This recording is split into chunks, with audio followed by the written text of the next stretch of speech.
자, 반갑습니다. 자, 기술창업대학원 유창호 교수입니다.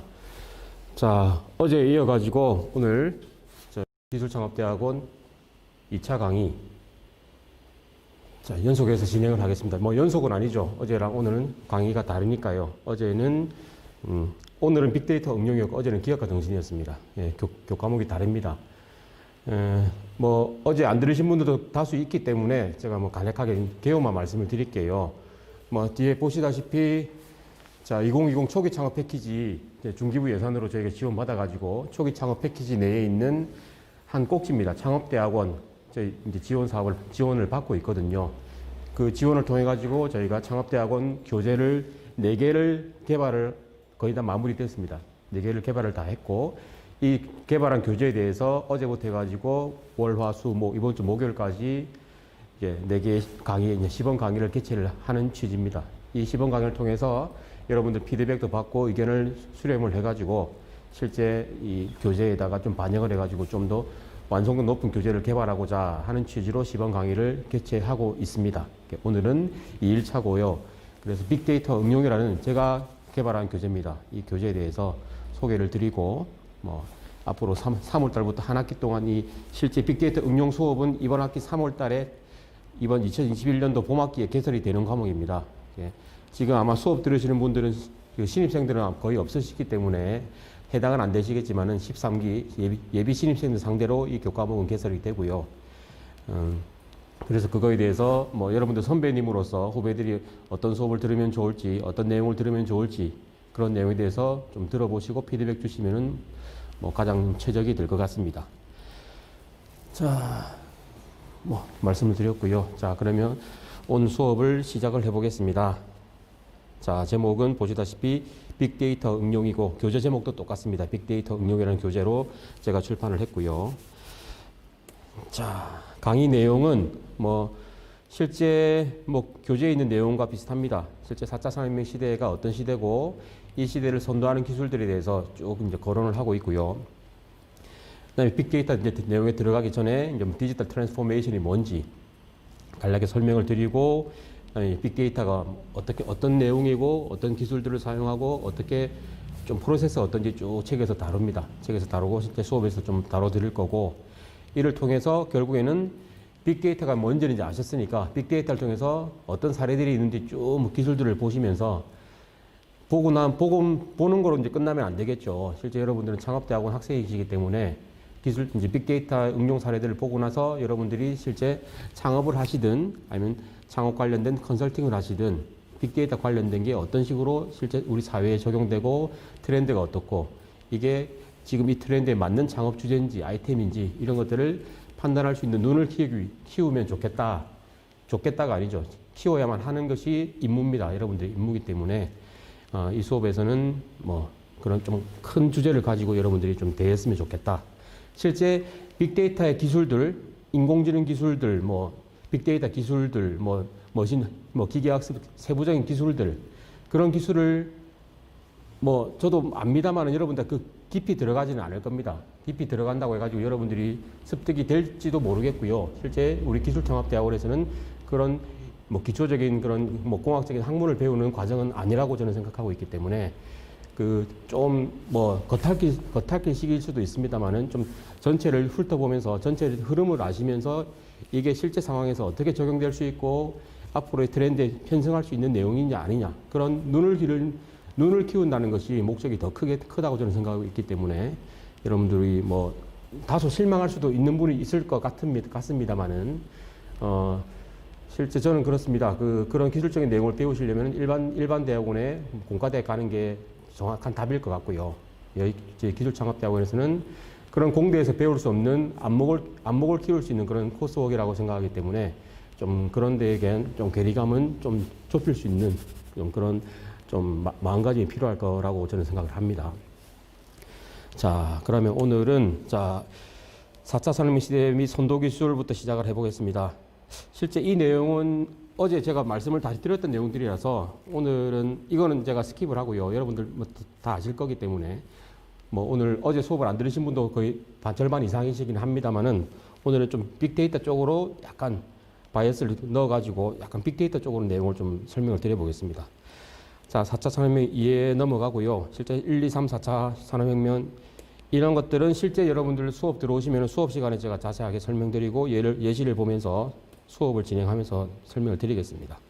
오늘은 좀 재밌는 자료들을 많이 가져왔으니까 그 자료 위주로 해가지고 실제 빅데이터가 우리 사회에서 어떻게 적용되고 있고 어떤 아이템들이 나오고 실제 사회에서 어떤 식의 어플리케이션인지 적용 사례들을 살펴보면서 우리 이제 빅데이터 필요성에 대해서 언급을 하면서 수업에 대해서 마무리를 해볼게요.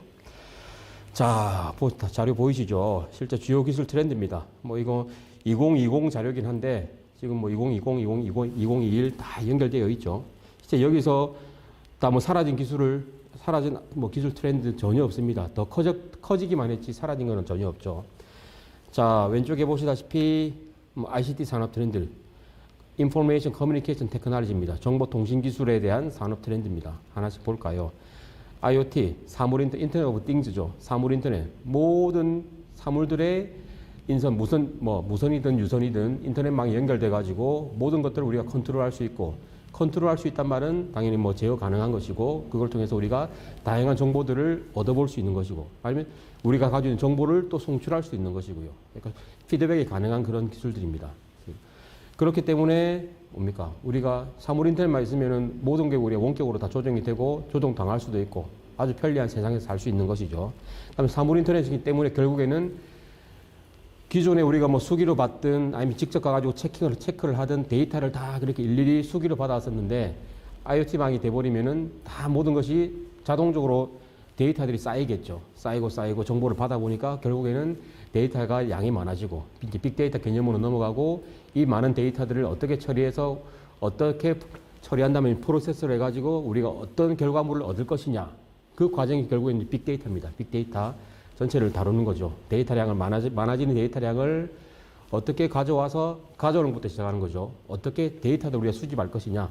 IoT를 써서 모든 장비에 인터넷만 연결해서 자동적으로 정보를 모을 것이냐. 아니면 일일이 어떤 사이트에 들어가서 검색을 해가지고 정보를 모을 것이냐. 다양한 방법들이 있죠. 빅데이터를 모으는 방법들이. 빅데이터는 그냥 데이터 수집 기법들입니다. 수집을 다양하게 모아서 모아진 데이터들을 어떻게 또 처리할 것이냐. 처리가 중요하죠. 데이터 많으면 뭐합니까? 아무리 책 많이 보고 신문 많이 봐서 뭐 하겠습니까? 우리가 책을 많이 보고 신문을 많이 읽고 사회가 어떻게 돌아가는지를 알기 위해서 하는 거거든요. 데이터도 마찬가지입니다. 아무리 많이 모아봤자 필요 없다는 거죠. 모아진 데이터를 어떻게 활용할 것이냐. 그게 핵심입니다. 그게 우리가 얘기하는 인사이트라고 하죠. 데이터를 통해서 우리 사회에게 어떤 영향을 줄 것이냐라는 인사이트를 도출해낼 수 있느냐 없느냐. 그 차이가 빅데이터 그 분석가들의 역량입니다. 실제 빅데이터 분석을 잘하는 분들은 이 데이터를 통해서 어떤 결과물을 얻어내고 이게 우리 사회에게 어떻게 반영을 시켜주겠다 하는 그런 인사이트를 제대로 짚어줄 수 있는 사람을 우리가 제대로 된 빅데이터 어널리틱스를 하죠. 자, 사물 인터넷. 그다음에 말씀드린 사물 인터넷 통해서 데이터량이 많아지니까 빅데이터 개념으로 될 것이고 이 데이터가 많아지니까 결국에는 데이터를 저장할 수 있는 공간이 필요합니다. 그게 현실 상황이든 가상 세계든 다 이렇게 연결되어 있는 모든 그 저장 시스템 우리가 클라우드 시스템이라고 하죠. 언제 어디서든지 우리가 데이터를 올리고 내려받고 연결되고 우리가 USB든 하드 드라이브 들고 다닐 필요 없이 이 전 세계 어디든지 우리가 데이터망에 접속해가지고 데이터를 다운로드 받을 수 있는 그런 저장 시스템 우리가 클라우드 스토리지 시스템이라고 합니다. 자, 그게 클라우드 컴퓨팅이고요. 그다음에 스마트 디바이스도 일종의 사물 인터넷 중에 하나의 카테고리죠. 그러니까 사람한테도 이런 다양한 장비들을 달아가지고 스마트 말 그대로 디바이스를 달아가지고 사람에 대해서 몸을 체킹하고 사람에 대해 인체에 대해서 우리가 건강 정보를 받아내는 게 일종의 헬스케어 스마트 디바이스 아니겠습니까? 저도 스마트워치를 차고 있습니다만은 스마트워치도 있고 스마트 옷도 있고 스마트 신발, 스마트 벨트, 스마트 지갑 다양하게 있습니다. 사람 몸에 착용을 해가지고 제가 지금까지 말씀드린 것은 착용형 헬스웨어 기기들이고 부착형도 있죠. 몸에 피부에 부착시키고 아니면 실제로 심장병이 있거나 아니면 정신적인 문제가 있고 몸에 지병이 있는 분들은 착용형보다 더 좋은 게 뭐겠습니까? 실제 이식형입니다. 몸속에 수술을 통해 가지고 몸속에 부착시키는 거. 그걸 통해서 더 당연히 검출의 확률이라든지 이런 것들 더 훨씬 더 높일 수가 있죠. 정확도가 높아지니까 그런 식으로 몸이 안 좋은 분들은 그런 식으로도 스마트 디바이스를 착용하게 되고 그렇습니다. 그 다음에 또 나온 게 무인 항공기, 드론.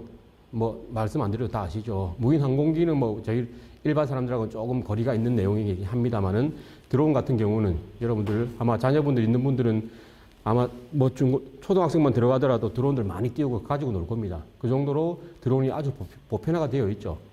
요즘 TV 방송들 보면 드론 촬영 워낙 많이 하고 있고 실제 이 공간에서도 뭐 드론 띄워가지고도 충분히 뭐 제 머리 뭐 가운데 뭡니까 원형 탈모가 있는지 없는지 그 확인할 수도 있을 겁니다. 실제 요새 제가 뭐 1월 작년 말부터 해가지고 12월쯤 1월 거의 중순 거의 다 말을 다 1월이 어떻게 지나간지도 모르겠고 작년 연말을 어떻게 보내는지도 모를 정도로 제가 책 쓴다고 지금 정신이 없었거든요. 지금도 마찬가지고 아직 마무리를 못 지어가지고 요새 머리만 살짝 만져도 머리가 쑥쑥 빠지고 있는 그런 현상을 겪고 있습니다. 예. 여러분들한테 좋은 교재를 만들다 보니까 원형 탈모도 오고 지금 제가 숱이 많아가지고 너무 숱이 많아서 고민이다 했는데 그 말을 괜히 한 것 같습니다. 그래서 머리가 빠지고 있어가지고 말이 씨가 된 것 같네요. 예. 자, 이런 드론 장비들, 이런 장비들에 대해서 각가지 뭐 트렌드들에 대해서는 제가 나중에 후반부에 뭐 그런 여러 가지 자료를 보면서 같이 설명을 한번 드려보겠습니다. 그다음에 뭐 가상현실도 있고 3D 프린터, 그다음에 O2O, 온라인 투 오프라인. 그다음에 온라인과 오프라인을 지금 다 연결되고 있죠. 말 그대로 온라인 투 오프라인입니다. 서로 연결되어 있다. 그다음에 O4O, 온라인 포 오프라인. 오프라인을 위한 온라인 서비스 이런 것들이 다양하게 있죠. 그런 것들이 다 ICT 산업 트렌드에 연계되는 그런 기술 트렌드가 되겠습니다. 밑에 또 헬스케어 산업 트렌드를 따로 빼냈네요. 자, 의료기기, 영상의료기기, 체외 진단기기, 의료 IT, 헬스케어 IT 다 이제 말 그대로 의료 쪽입니다. 뭐 헬스케어 쪽은 의료라기보다는 실제 그 의료까지 가기 전 단계, 그러니까 어떻게 사람에 대해서 그 생체 정보를 파악을 해서 그 검출을 해낼 것이냐, 좀 낮은 수준의 의료죠. 그 말고 이제 의료기기라든지 의료기기나 영상의료기기 이런 것들은 아주 레벨이 하이 레벨의 의료기기가 될 것이고 실제 뭐 로봇 뭐 수술도 여기에 이 범주에 속할 것이고요. 아주 좀 수준 높은 그런 트렌드가 되겠습니다. 다음에 빅데이터 산업 트렌드도 있고요. 빅데이터를 당연히 산업을 키우려면은 하드웨어도 구축이 되어야 될 것이고 소프트웨어, 그다음에 실제 어떤 정보를 줄 것인지에 대한 서비스에 대한 망도 다양하게 연구가 되어야 될 겁니다. 그다음에 뭐 이런 것들이 다 망라된 게 결국에는 AI, 인공지능이 안 되겠습니까? 자, 그러니까 자율주행이 대표적인 거죠, 실제 자동차. 그러니까 사람하고 제일 근접해 있는 분야가 실제 말 그대로 vehicle, 탈 것 아니겠습니까? 자동차 없으면 우리가 아무것도 못 하죠, 실제. 그러니까 자동차를 어떻게 좀 더 심도 있게 개발해가지고 사람 운전하지 않으면서도 스스로 운전할 수 있게끔 자, 오토노머스한 그런 지능을 줄 것이냐. 이게 바로 자율주행 자동차 분야고 이것도 나중에 뭐 자료를 보면서 설명을 해보겠습니다. 다음에 뭐 지능의 로봇, 감지 시스템, 교통지휘 시스템 이런 것들 다 뭐 자율주행 자동차랑 다 연계되어 있는 것들이죠. 교통지휘도 마찬가지입니다. 교통지휘 시스템이 능동 교통지휘 시스템이 돼야지 자율주행 자동차랑 서로 연계가 돼가지고 교통 흐름에 방해되지 않게끔 아주 뭡니까 외란이든지 외부 잡음 없이 스무스하게 진행할 수 있는 거죠. 다 모든 것이 연결되어 있다라는 말씀을 드리고 하나씩 볼까요? 자, 일단 뭐 하나씩 들어가기 전에 오늘 많이 오셨네요. 제가 유튜브 지금 창을 보니까 자, 오늘은 제가 우리 같이 계신 분들이 어제랑 달리 조금 각도를 바꿨습니다. 이 화면 각도를 바꿔가지고 제가 눈동자 초점이 변화가 별로 없죠. 어제는 고개를 많이 돌렸었는데 예, 오늘은 뭐 좋은 것 같습니다. 자, 맨 위에서 한번 볼까요? 누구 왔는지.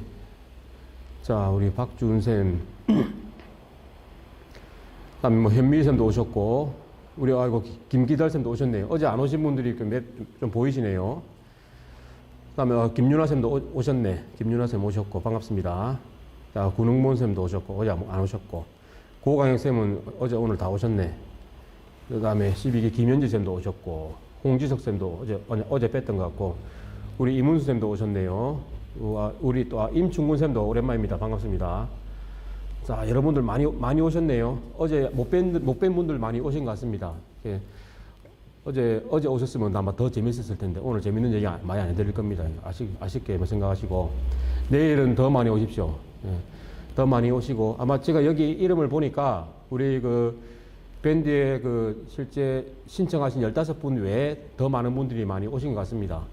예, 뭐 아쉽습니다만은 다시 설명을 드리면 그 실제 그 신청하신 15명에 대해서만 저희가 이 교육이 끝나면 수료증을 드릴 거거든요. 수료증에는 15분에 대해서만 수료증을 드릴 거고 15명 중에 재학생에 한해서만 장학금 연계를 해가지고 장학금의 40% 반영해서 장학금을 드릴 겁니다. 나머지 신청하지 않으신 분들은 뭐 아쉽습니다만은 뭐 이런 혜택을 받으실 수는 없고 그냥 수업만 듣는 입장이 될 수밖에 없습니다. 뭐 저희가 뭐 처음부터 그 신청 인원을 많이 받았으면은 당연히 혜택이 다 돌아가겠습니다만은 그러려면은 당연히 저희가 준비할 게 더 많았었고 예를 들어서 뭐 30명, 40명 모집한다 했었으면 저희가 실제 이 강의 준비하는데 똥줄이 타죠. 30명이 다 안 오게 되면은 나중에 저희가 보고할 때 미달로 이제 보고를 하게 돼야 되기 때문에 그래 되면은 저희도 곤란하게 되고 이 행사를 주관하고 있는 우리 부산대 창업지원단도 곤란합니다. 예.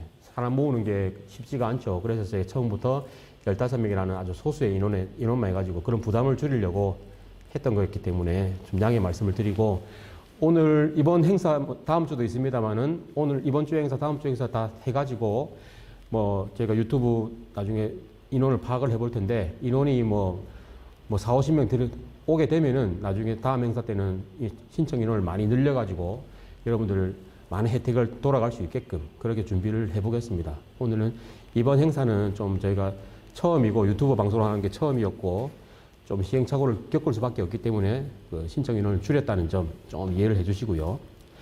뭐 충분히 이해해 주실 거라 봅니다. 예. 그다음에 뭐 장학금 얘기를 좀 설명을 드리면은 저희가 기술창업대학원의 그게 장학금 제도가 지금까지는 여러분들 그 중기부 지원 안 받았었기 때문에 실제 학교 그 성적만 가지고 저희가 장학금 드렸었죠. 저희가 다른 행사를 안 했습니다. 중기부 지원이 없었기 때문에 예산이 없어서 행사를 자체적으로 진행을 못했고 그렇기 때문에 장학금은 오로지 여러분들 들었던 교과목에 대한 성적 가지고만 장학금을 드렸었는데 이제 3월부터는 중기부 예산 지원을 받기 때문에 다양한 이런 이 행사도 그거의 하나 일환입니다. 이런 행사들이 3월부터 꾸준히 있을 겁니다. 매번 이런 행사들이 진행을 할 텐데 뭐 아마 첫 학기 우리 봄학기는 코로나 때문에 아마 온라인 수업도 그렇고요. 온라인 이런 행사들이 대부분 온라인으로 진행될 거기 때문에 행사 참여율이 아마 높을 것 같습니다. 실제 본인들 어디 공간에 가가지고 시간을 비울 필요가 없이 집에서 편안하게 들으시면 될 거기 때문에 뭐 그런 차원에서 실제 참석률이 높아질 것 같고요. 예, 그렇게 되면 저희가 그 에듀포인트라고 해가지고 기술창업대학원의 에듀포인트 제도가 있습니다. 실제 이런 행사들, 다음에 뭐 워크숍이든 아니면 다양한 행사들에 대해서 참석률에 대해서 전체 뭐 10번 행사했을 때 몇 번 이상 뭐 나오면 거기에 대한 점수를 매겨가지고 그런 것들 다 합계해서 그게 40% 반영을 하고 실제 성적은 60% 반영해가 6대4 비율로 해가지고 최종 점수를 매길 겁니다. 그렇게 순위를 쭉 매겨가지고 장학금 편성을 할 겁니다. 예전에도 그렇게 했었고 다시 중기부 지원 사업을 받으니까 저희가 또 그런 식으로 진행을 할 겁니다. 실제 뭐 집행되는 기준은 4개의 카테고리가 있는데요. 이런 식으로 뭐 특별활동, 외부 활동들이죠. 실제 교과 과정 외부 활동, 그거에 대한 점수도 매길 것이고, 그다음 여러분들 논문 쓰고, 뭐 학술 진학, 뭐 학술 대회 이런 데 가서 발표하시고 논문을 뭐 투고하시고 게재가 될 경우에 점수도 그거에 대한 연구 점수가 있습니다. 연구 점수가 그 비중이 꽤 높습니다. 실제 여러분들 대학원생이기 때문에 연구가 주 목적이 돼야 될 것이고, 그렇게 열심히 노력하시고 본인 연구를 하시고 논문을 게재하신 분들에 대해서는 점수가 아주 큽니다. 실제 이렇게 특별활동 와가지고 이렇게 유튜브 방송 보는 거에 몇 배 이상이 되는 게 높은 점수를 가지는 게 논문 점수입니다. 논문 점수 있고요. 그 다음에 사업하시는 분들, 실제 우리가 사업하시는 게 목표 아니겠습니까? 창업대학원 학생들이. 그런 분들 점수가 드리죠. 사업 등록하시고 사업자를 내시고 하면 그거에 대한 점수도 드립니다. 뭐 특허도 내시면 특허 출원, 그 다음에 등록되시면 점수가 또 얼마 이상 나오고. 그 다음에 또 봉사 점수가 있습니다. 외부 봉사하시고 그렇게 외부 활동 많이 하시는 분들에 대해서도 점수도 매기고. 그렇기 때문에 뭐 이런 것들 다 감안해가지고 저희가 점수를 다 매겨서 성적이랑 이제 6대4로 비중을 줘가지고 장학금을 이제 선정을 할 거거든요. 이렇게 하는 이유가 기술창업대학원의 설립 취지에 맞게끔 한다는 게 목적입니다. 실제 공부만 하러 오시는 게 아닐 겁니다, 여러분들은. 실제 이 공부도 하십니다만 공부를 통해 가지고 내가 실제 사회에서 어떤 창업을 하면 좋고 어떤 식의 뭐 사회 역할을 하면 좋을 것인지 그거에 대한 아이디어를 강구하시려고 오신 분들이 대부분이라 보기 때문에 그거를 하기 위해서 하나의 발돋움인 거죠. 이런 외부 활동들도 하고 논문도 주시고 봉사 활동도 하시고 외부 뭐 경력도 쌓으시는 것들이 그런 경력이 있어야지만 여러분들을 창업하시고 하실 때 가산점이 다 붙기 때문에 그런 게 대해서 저희가 당연히 이런 뭐 제도적인 조건을 통해 가지고 장학금에 대한 연계를 통해서 일부러라도 여러분들한테 좀 의도를 뭡니까? 뭐 치열합시켜 준다 합니까? 뭐 그런 식의 그런 취지로 여러분들 진행을 한 거기 때문에 아마 결과적으로는 여러분들한테 다 도움이 될 겁니다. 이게 장학금을 떠나서요. 장학금 얼마 못 받더라도 여러분들 이런 활동을 통해 가지고 1년 지나면은 본인의 스펙이 확 쌓일 겁니다. 열심히 했던 활동들이 쌓일 거기 때문에 아주 좋은 결과들을 낳을 거라고 봅니다. 예전 선배들도 좋은 결과를 많이 낳았었고요. 예, 그런 저희가 노하우가 있기 때문에 따라오시면 좋은 결과는 있을 거라고 봅니다. 자, 우리 박준쌤이 어제보다 훨씬 안정적이게 보인다 하시는데 어제랑 달라진 게 있습니까? 제가 옷도 똑같은 거 입고 왔는데 제가 어제랑 강의 다릅니다. 옷은 똑같은데 어제 강의 아닙니다. 제가 단벌 신사해가지고 뭐 신사는 아니고 외투는 겨울 외투 이거 하나밖에 없어가지고 근데 안에 이 스웨터가 다릅니다. 눈썰미 있는 분들은 색깔을 보시면 아시겠죠. 안정적으로 보인다 하시니까 감사하고요. 김윤아 쌤 어제 안 들으셨나 보네. 오늘 강의 기대된다 했는데 어제 강의가 더 기대했을 겁니다. 더 재밌었는데. 우리 정우정 쌤 또 오셨네요. 어제 오셨는데. 자, 우리 김도하 쌤도 오늘은 일찍 들어오셨네요. 자, 반갑습니다. 자, 여러분들 뭐 채팅창 통해 가지고 뭐 하신 말 좀 있으면 좋고요. 여러 가지 피드백 주시면 좋습니다. 자, 그러면 수업을 해볼게요. 자, 첫 번째 ICT 산업 트렌드로 자, 사물 인터넷이 있습니다. 말씀드렸다시피 모든 것에 인터넷 연결해가지고 네트워크 연결해가지고 언제 어디서든 그 몸의 진행상을 볼 수 있고 그다음에 컨트롤 제어도 할 수 있고 제어된 결과값을 받아볼 수 있고 제어된 결과값을 받아본다는 의미가 뭡니까? 결국에는 데이터를 우리가 얻겠다는 거거든요. 데이터를 얻어가지고 우리 집에서의 데이터를 보니까 유창호 교수의 가족들은 이러이러한 패턴을 보이는 생활을 하더라. 그다음에 다른 분 예를 들어서 우리 김도하 쌤 집에 IoT망을 쫙 깔았더니 김도하 쌤 가족 구성원들은 이러이러한 패턴의 생활을 하더라. 그런 식의 데이터들이 쫙 나오죠. 그럼 그런 데이터를 기반해 가지고 앞으로 어떤 서비스를 해줄 것이냐.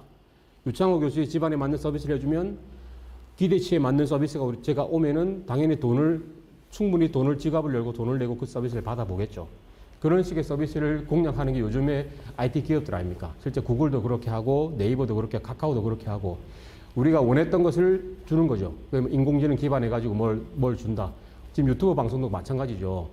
유튜브 여러분들 로그인 하면은 딱 우리가 유튜브 딱 창 띄우면 내가 원했던 영상들이 탁 목록에 떠 있죠. 내가 보고 싶었던 거다. 자기들이 저에 대한 데이터를 계속 확보하면서 이 사람 이런 성향이니까 이런 동영상을 좋아할 것이다. 이 사람 이런 걸 좋아할 것이다. 다 그렇게 데이터를 가지고 있죠. 그렇게 우리한테 적시적소에 제공해 준다는 겁니다. 요즘에 다 모든 IT 기업들이 이런 식으로 방향으로 가고 있죠. 그게 이제 결국에는 사물 인터넷 기반해서 빅데이터 통해서 인공지능에서 결국에는 우리한테 서비스를 해준다. 그게 ICBM이었죠. IoT, C는 클라우드, B는 빅데이터, M은 모바일. 결국에는 모든 서비스가 우리한테 모바일로 제공하지 않습니까? 실제 저희는 TV를 보고 하고 합니다만 결국에는 하나의 단편적인 내용일 뿐이고요. 결국에는 우리 몸에 붙어 있는 거는 결국에는 이 모바일 스마트폰밖에 없습니다. 이게 있으면 24시간 언제 어디서든지 우리가 모든 결과물을 서비스를 받아볼 수 있죠. 이게 보기 좀 적으니까 미러링을 통해 가지고 TV 연결해서 큰 화면으로 볼 수 있는 것이고 보다가 누가 전화 가지고 불러낸다. 그럼 끄고 스마트폰 들고 나가면 밖에서도 다 볼 수 있는 거죠. 아마 여러분들 중에 아마 일부분은 아마 퇴근하시고 돌아오는 차 안에서 유튜브 켜놓고 보고 오시는 분도 계실 겁니다. 그러니까 스마트폰이 모든 우리한테 서비스를 다 해주는 모바일 장치다라는 걸 충분히 알고 계실 거고요. 자, 밑에 예를 한번 볼까요? 자, 제조회사 건너뛰고 라이프스타일 회사로 직행하는 패나소닉입니다. 자, 일본의 유명한 기업이죠. 파나소닉. 제가 어릴 때만 해도 패나소닉 우리나라에도 광고를 많이 했습니다. 파나소닉이 아니고 패네소닉이라고 그때 발음했죠. 미국 방송으로 해가지고. 그 잘 나가는 파나소닉이 지금 일본 기업들 어제 뭡니까? 도시바 있습니까? 히타치, 도시바, 파나소닉, 뭐, 그 다음에 소니도 있고요. 다 지금 맥을 못 추고 있죠, 실제. 그러니까 너무 잘 나갔던 거죠. 잘 나가니까 당연히 뭡니까? 어제 말씀드린 것처럼 점진적인 혁신 제대로 되고 있었는데 4차 산업혁명 시대에 발맞춰가지고 한 단계 더 해가는 그 단계를 올라서지 못했던 겁니다. 결국 모든 대부분의 일본 기업들이 다 지금 정체되어 있습니다. 그래서 이 단계를 어떻게 우리가 살려보겠느냐라는 고민을 아주 많이 하고 있죠. 당연히 살아남아야 되니까요. 그 예로 가져온 게 파나소닉 자료입니다. 자, 제조회사 건너뛰고 라이프스타일 회사로 직행하겠다. 자, 기존의 파나소닉은 결국은 제조회사였죠. 우리나라 같은 LG 같은 그룹입니다. 백색 가전 만들었습니다. TV도 만들고 냉장고, 우리나라에 수입이 많이 안 됐습니다만은 TV는 파나소닉 TV 보셨죠? 그다음에 뭐 컴퓨터도 파나소닉 보셨습니다만은 뭐 밥통이라든지 냉장고라든지 뭐 에어컨 이런 거 파나소닉 우리나라 별로 익숙하지가 않죠. 근데 실제 일본 가보시면 일본의 호텔 가보시면은 파나소닉, 도시바, 그다음 히타치 모든 백색 가전들은 대부분 생산을 다 합니다. 말 그대로 제조회사였죠. 아주 유명한 큰 규모의 제조회사였는데 이제는 4차 산업혁명 시대에 맞춰가지고 라이프스타일 회사로 직행하고 있다. 하고 싶다라는 겁니다. 실제. 그래야지만 살아남을 수 있다는 겁니다. 한 내용으로 볼까요? 자, 파나소닉이 비즈니스 모델을 변화시키는 건데 어떻게 하는 것이냐. 자, 파나소닉 무선 전화기 많이 보셨죠? 제 연구실에도 옛날 게 파나소닉이었습니다. 그만큼 좋은지도 몰랐는데요. 그냥 파나소닉 적혀 있어가지고 옛날 향수 때문에 파나소닉 좋은 거였다 해가지고 살려고 했는데 엄청 싸더라고요. 싸다는 의미는 뭐겠습니까? 그만큼 이제 값어치가 낮아졌다는 말이거든요. 그러니까 그만큼 파나소닉 그 브랜드 네임 자체가 바닥을 친다는 겁니다. 싸다는 의미는. 대신에 우리나라 좋은 뭐 좀 더 유명한 삼성 붙어버리면 가격이 10배가 뛰어버리죠. 그만큼 삼성은 이제는 과거와 달리 확 저 위에 올라가 버렸고 파나소닉 거꾸로 위에서 지금 내려와 보는 그런 처지가 돼버렸고 이게 5년, 10년 뒤에 또 역전될 수도 있습니다. 그건 아무도 모르죠, 실제. 실제 지금 어제 LG를 말씀드렸습니다만 LG가 그 핸드폰 사업으로 지금 돈을 때려받고 있다고 했죠. 실제 백색 가전으로 돈을 확 벌어들이고 거기서 대부분을 휴대폰 사업으로 지금 적자를 다 내고 있죠. 오늘 뉴스 보니까 지금 LG에서 휴대폰 사업 접겠다 그런 뉴스도 나왔더라고요, 보니까. 어제 제가 상소문 폰 얘기를 드렸는데 그 실제 아마 개발은 안 될 것 같습니다. 실제 LG 내부적으로 아마 개발을 안 한다 쪽으로 얘기가 나오고 있는 것 같더라고요. 그만큼 심각합니다. 실제 LG는 휴대폰 사업, 스마트폰 사업이 돈이 안 된다는 걸 알고 있고, 그래도 이제 삼성이랑 같이 이제 가려고 하는 그런 의지 때문에 억지로 스마트폰 사업부를 뒀는데, 이제는 도저히 이제 못 버티겠다는 그런 아마 결론을 내린 것 같습니다. 자, 파나소닉도 뭐 LG나 뭐 삼성처럼 되려면 어떻게 이 트렌드를 따라서 바꿔야 될 것이냐라는 게 오늘의 주제입니다. 자, 밑에를 좀 내려가 볼게요. 자, 3.0 시대에서 5.0 시대로 직행하겠다. 자, 3.0 시대는 산업사회, 일종의 3차 산업혁명 시대라고 보면 됩니다. 그 다음에 4차 산업혁명 시대가 이제 정보화 사회인데 이것을 넘어서는 게 4차 산업보다 한 단계 더 뛰어넘어가지고 5.0으로 가겠다. 자, 보시다시피 산업사회에서는 언어와 관계없는 전자제품에서 세계 중심이 될 수 있었다는 거죠. 옛날에 우리가 그랬었죠. 실제 언어 상관없이 그냥 패네소닉에서 나오는 TV면은 전 세계 사람들 다 돈을 주고 샀습니다. 소니도 마찬가지였고요. 소니 있는 집은 부자였죠, 옛날에. 그런 것처럼 이제는 전자제품만 있으면 언어에 상관없이 전 세계 어디든 다 사는 그런 제품이었는데, 자, 이제는 정보교환을 사람이 아닌 기계가 하는 5.0 시대에는 언어에 대한 유불리가 없어진다. 무엇보다 5.0 시대에는 4.0 시대와 달리 하드웨어를 필요로 한다. 그래서 파나소닉에는 기회가 있다. 자, 이 자료가 여러분들 지금 유튜브 방송에는 뭐 안 보이실 텐데요. 나중에 실제 제가 이 자료를 보여드리는 이유는 말 그대로 오늘은 시범 강의입니다. 이 빅데이터 응용이라는 수업에 대한 시범 강의이기 때문에 실제 여러분들 3월 달부터 빅데이터 응용 수업을 들으시면 이런 식으로 강의를 할 겁니다. 실제 수업을 오시면 제가 자료를 이런 식으로 보여드리고 여러분들이 자료를 배포를 해드리기 때문에 집에 돌아가셔가지고 이 사이트에 들어가시면은 자료들을 다 볼 수 있습니다. 제가 사이트는 다 공유를 해드리는 것이기 때문에. 자, 주제에 대해서만 말씀을 드릴게요.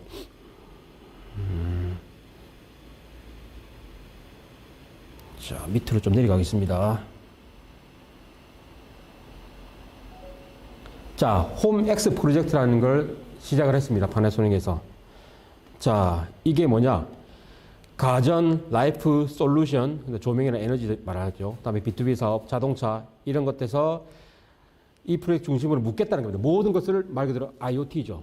다 떨어져 있던 것들을 뭡니까? 인터넷망을 통해서 모든 연결시키겠다. 그 개념이 IoT고, 파나소닉에서 이제 앞으로 이런 식으로 진행하겠다는 겁니다. 자, 이 말이 무슨 뜻이냐? 파나소닉에서는 가전제품 다 하나하나쯤은 100세까지는 대한 자신이 있었죠. 냉장고 잘 만들었죠. TV 1등이었죠. 모든 우리 집안에 있는 가전제품들은 다 잘 만들 수 있는 회사가 파나소닉입니다. 근데 이 파나소닉이 왜 이런 식으로 이제는 자, 홈X 모든 엮어보겠다는 그런 생각을 가지고 있느냐? 이제는 따로따로 안 된다는 거죠. 왜냐? 내가 밖에서 집에 모든 것들을 컨트롤하고 싶다는 거죠.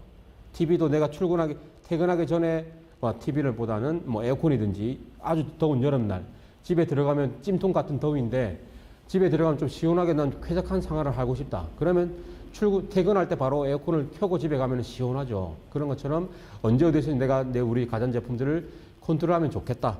그런 생각을 다 가지고 있습니다. 파나소닉이 그걸 잘할 수 있지 않을까? 왜? 하나하나 제품들 하나하나에 대한 자신이 있는데 이걸 엮는 기술은 자기들이 몰랐다는 거거든요. 그걸 엮으면 이 사회에서 이제 자기 살아남을 수 있겠다라고 생각한 프로젝트가 홈X 프로젝트입니다. 자, 보십시오. 바로 이런 전략을 통해서 말인데, 자, 여러분들 안 보시니까 저만 보겠습니다. 근데 좀 보일까요? 화면이 이래 나가니까 보일 수도 있겠네요. 자, 기기를 주기적으로 업그레이드하는 소프트웨어로 정의한다. 그다음에 조명을 제어하던 스위치 디스플레이 중심으로 홈 플랫폼을 구축한다. 파나소닉 제품뿐 아니라 가정의 모든 기기와 장치를 인터넷으로 연결한다. 고객에게 라이프스타일을 제공하고 플랫폼 최적화된 하드웨어를 판매한다. 자, 하나씩 볼까요? 자, 사물 인터넷을 통해 가지고 하드웨어를 소프트웨어로 바꾸겠다. 자, 여러분들 스마트폰 항상 자고 일어나면 업그레이드 됐다. 아니면 뭐 자기 전에 업데이트 자는 동안에 해드리겠습니다 하고 뭐 뜨죠. 그럼 저희는 반갑다 싶어가지고 바로 오케이 합니다. 자는 동안 하니까. 그렇게 되면은 다음날 되면은 새로운 형태의 모양은 똑같습니다만 안에 소프트웨어가 업그레이드 바뀌어 있죠. 뭐가 속도가 빨라졌다든지 화면이 밝아졌다든지 돈 안 들이고 합니다.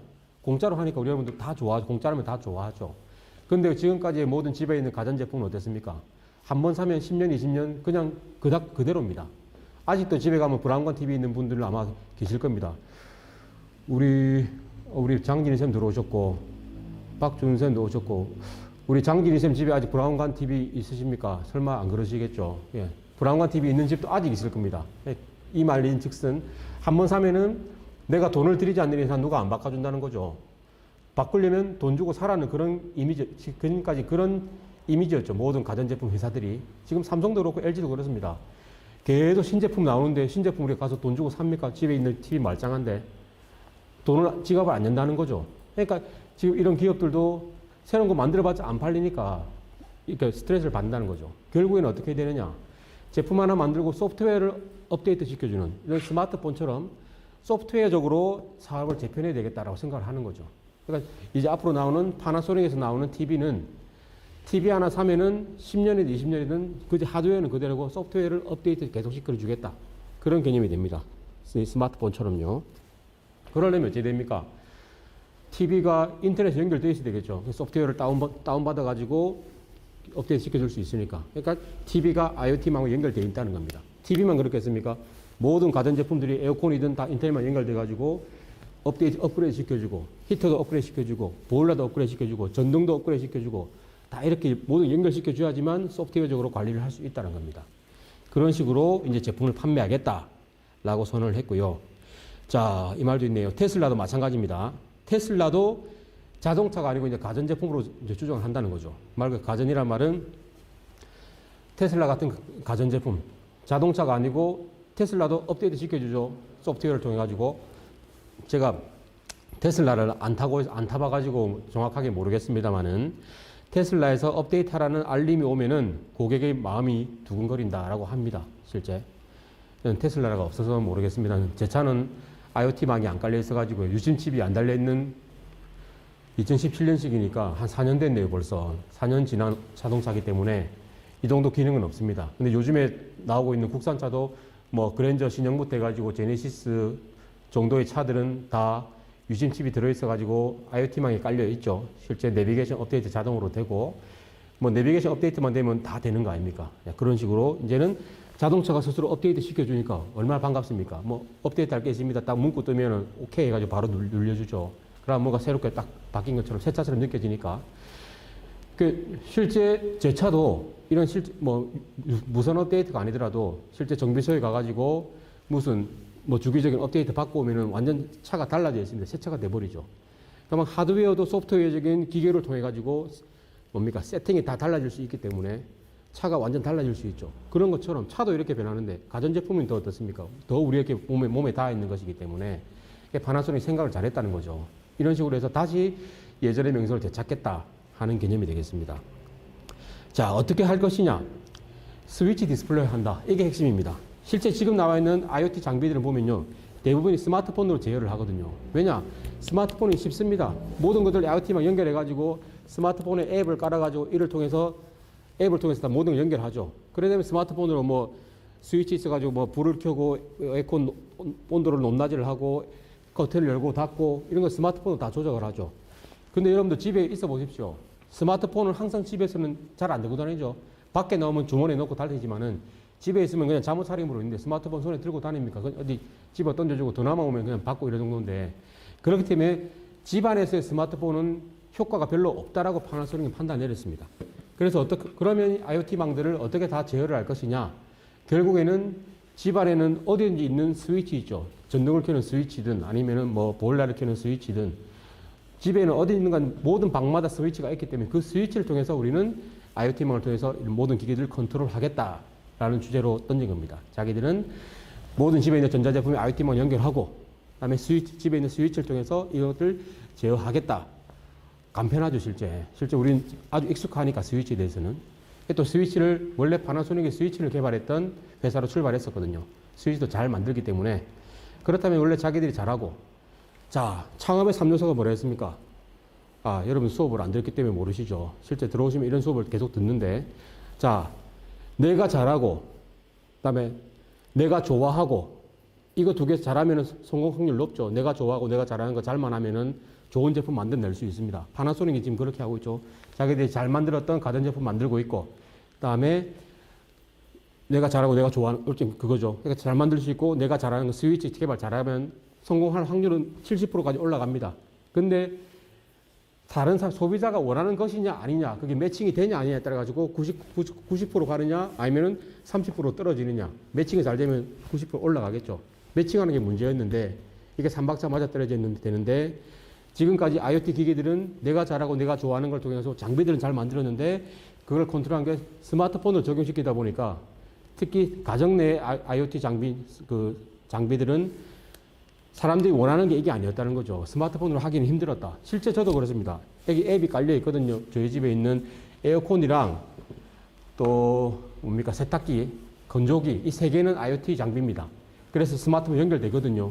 처음에 신기해가지고 연결해가지고 한번 돌려봅니다. 와, 이거 밖에서도 빨래를 돌릴 수 있네. 밖에서도 뭐 에어컨을 켤 수 있네. 그래 멋지게 한번 해봅니다. 일주일도 안 갑니다. 이 앱이 지금 어디 깔렸는지도 모릅니다. 집에 가서 이걸 안 찾고요. 그냥 에어컨 리모컨으로 바로 그냥 켭니다. 그게 우리한테 익숙하거든요. 그거보다 더 익숙한 건 뭡니까? 언제 어디든지 벽에 딱 고정된 위치에 박혀 있는 스위치. 제일 찾기 쉽죠. 집에 가면 TV 리모컨 어디 있는지 몰라서 다 뒤져보지 않습니까? 저만 그럽니까? 아니죠. 아마 우리 장진희 쌤도 그럴 겁니다. 오늘 장진희 쌤을 내가 타켓으로 잡아야 되겠네요. 자, 그런 것처럼 우리들이 언제든지, 그러니까 이 말인즉슨 사람들이 원하는 바가 스위치라는 거죠. 스위치, 사람들이 원하는 게 스위치였고 스마트폰은 집에서는 안 쓰는 거였다. 그러니까 다른 기업들이 다 스마트폰에 집중했었는데 그러니까 3박자가 안 맞아 떨어졌죠. 내가 잘한 거였지만은 사람들이 원하는 건 스마트폰이 아니고 스위치였기 때문에 파나소닉은 스위치로 가서 잡은 겁니다. 그러니까 지금 앞으로 파나소닉이 이 가정 내 IoT 시스템망 여기서는 좀 성공할 수 있는 확률이 높아지지 않을까라는 하나의 칼럼입니다. 여러분들 읽어보시면은 충분히 이해되실 거고, 아, 이런 것들이 IoT구나라는 게 충분히 이해가 되실 겁니다. 자, 말씀을 드렸고요. 야, 지금 IoT 하나 설명드렸는데 벌써 40분이 갔네요. 오늘도 강의가 재밌습니다. 저 혼자 지금 열이 나고 안경이 뽀얘지는데요. 자, 또 한번 읽어볼까요? 우리 박상현 선생님이 또 좋은 말씀 하셨네요. 어려운 여건 속에서도 외부 기관과의 융합교육 감사합니다. 자, 어제 말씀해 주신 상소문 폰 구매는 포기하겠다. 예, 사지 마십시오. 예. 아마 LG에서도 실제 판매 안 할 겁니다, 이게. 아이디어는 좋은데, 예. 실제 LG에서 스마트폰 사업부 아마 조만간에 무슨 결과가 나올 것 같습니다. 다음에 우리 박준쌤 또 부산도 몇 달 전 국가시범도시 첫 번째 입주단지 공모를 했었는데, 에코델타 스마트 빌리지요. 그 명지에 있는 거 아닙니까? 거기서도, 스마트 빌리지라고 입주 공모를 했나 보네요. 이제 제가 처음에 에코델타 시티, 그 스마트 시티 만들 때 자문위원으로 참석 한번 했었는데, 그때 대전에서 국토부 주관해가지고, 그때 뭐 자문위원 초청해가지고 한번 갔다가, 제가 그때 별 말도 잘 못하고, 그냥 머리 좀 몇 번 끄적었더니 다음부터 안 불러주더라고요. 아쉽습니다. 우리 박준쌤 좀 많이 불러주십시오. 우리 부산시에 계시는데. 우리 박준쌤 아시죠? 유튜브라서 이런 본인 개인정보 말씀드리면 안 되나 봅니다. 예. 다 노출되니까 우리 박준쌤 좋은 일 하십니다. 좋은 일 하신다는 건 알고 계시고. 자, 장진희 쌤의 몇몇 가전제품인데 폰에 연결되어 있는데 전혀 사용 안 하고 있죠. 실제 저만 그런 게 아니고 소비자들 대부분이 그렇습니다. 스마트폰으로 연결은 쉽죠. 쉽게 됩니다만은 실제 우리가 그걸 접근할 것이냐. 집에 들어오면 스마트폰 접근 안 합니다, 실제. 저 같은 경우도 애가 있으니까 스마트폰 웬만하면 다 멀리 두거든요. 애들이 그걸 볼까 싶어가지고. 그러니까 멀리 두고, 오히려 그냥 TV 리모컨이 더 제 손에 가깝고, TV 리모컨을 제 몸처럼 느끼면서 생활하고 있죠. TV 리모컨은 한 손에 쥐고, 한 손에는 등글개를 쥐고 있고, 침대 소파에 딱 누워가지고, 삼일체가 돼가지고 그렇게 있는 게 우리 집안 아니겠습니까? 대부분 그럴 거라 봅니다. 자, 사물 인터넷이 딱 취지는 좋고, 활용도는 아주 좋습니다만은, 이게 우리의 가정 내에서 손에 있는 제품으로 연결이 될 것이냐 아닐 것이냐, 그게 관건이라고 봅니다, 실제. 자, 그러면 클라우드 컴퓨팅 말씀을 드렸었고, 자, 이제 스마트 디바이스, 스마트워치 개인 서비스 로봇. 자, 이제 스마트 디바이스는 더더욱 사람 몸에 붙어 있는 그런 장비들을 우리가 스마트 디바이스라 합니다. 대표적인 하나의 그냥 간단한 예가, 모든 사람들이 지금 착용률이 아주 높아졌죠. 제가 만나는 사람들마다 대부분이 10명 중에 절반 이상, 50% 이상은 스마트워치를 요즘에 착용을 하고 있더라고요. 그만큼 가격도 많이 다운됐고요. 옛날엔 비싸가지고 그랬는데, 뭐 남자 시계 좋은 거 보시면은 깜짝 놀랍니다. 가격 보고. 그런 거 비교하면은 괜찮죠. 한 20만 원, 30만 원 하면은 살 수 있으니까. 그러니까 남편분 생일 선물 하나 해주십시오. 아마 좋아가지고 돈 많이 벌어올 겁니다. 그러니까 스마트워치 있으면. 자, 결국에는 개인 서비스를 해주는 로봇이라고 볼 수 있죠. 스마트워치도. 저한테 어떤 서비스를 해줄 것이냐. 뭐 운동을 한다고 하면 헬스케어 관련해가지고 오늘 얼만큼 걸었고, 얼마의 물을 마셨고, 뭐 잠은 언제 잤고 언제 일어났는지 이게 다 체크해 주잖아요. 스마트워치가. 우리가 잘 때는 시계를 벗는 습관이 있습니다만은, 그래서 이렇게 묵직한 스마트워치 말고 뭐 핏빛이라든지 아주 그냥 밴드 형태로 해가지고 몸에 착용해도 전혀 거부감 없는 그런 것들은 실제 더 스마트한 정보를 줍니다. 실제 내가 언제 자고 언제 일어난지 그런 수면 체크도 해주고요. 그 다음에 뒤에 나옵니다만 뭐 코골이도 체크해주고, 뭐 이 가는 사람들 이도 체크해주고, 그렇다면 이 사람이 어떻게 해주면 이를 안 가는지 그런 것도 다 분석해주고, 결국에는 이렇게 데이터를 모아서 분석으로 넘어가는 게 그걸 빅데이터 처리거든요. 이 사람이 뭐 수면 패턴을 보니까 이러이러하더라. 그래서 어쩌란 말이고, 그 어쩌란 말인가를 제공해 주는 게 빅데이터 분석인 거죠.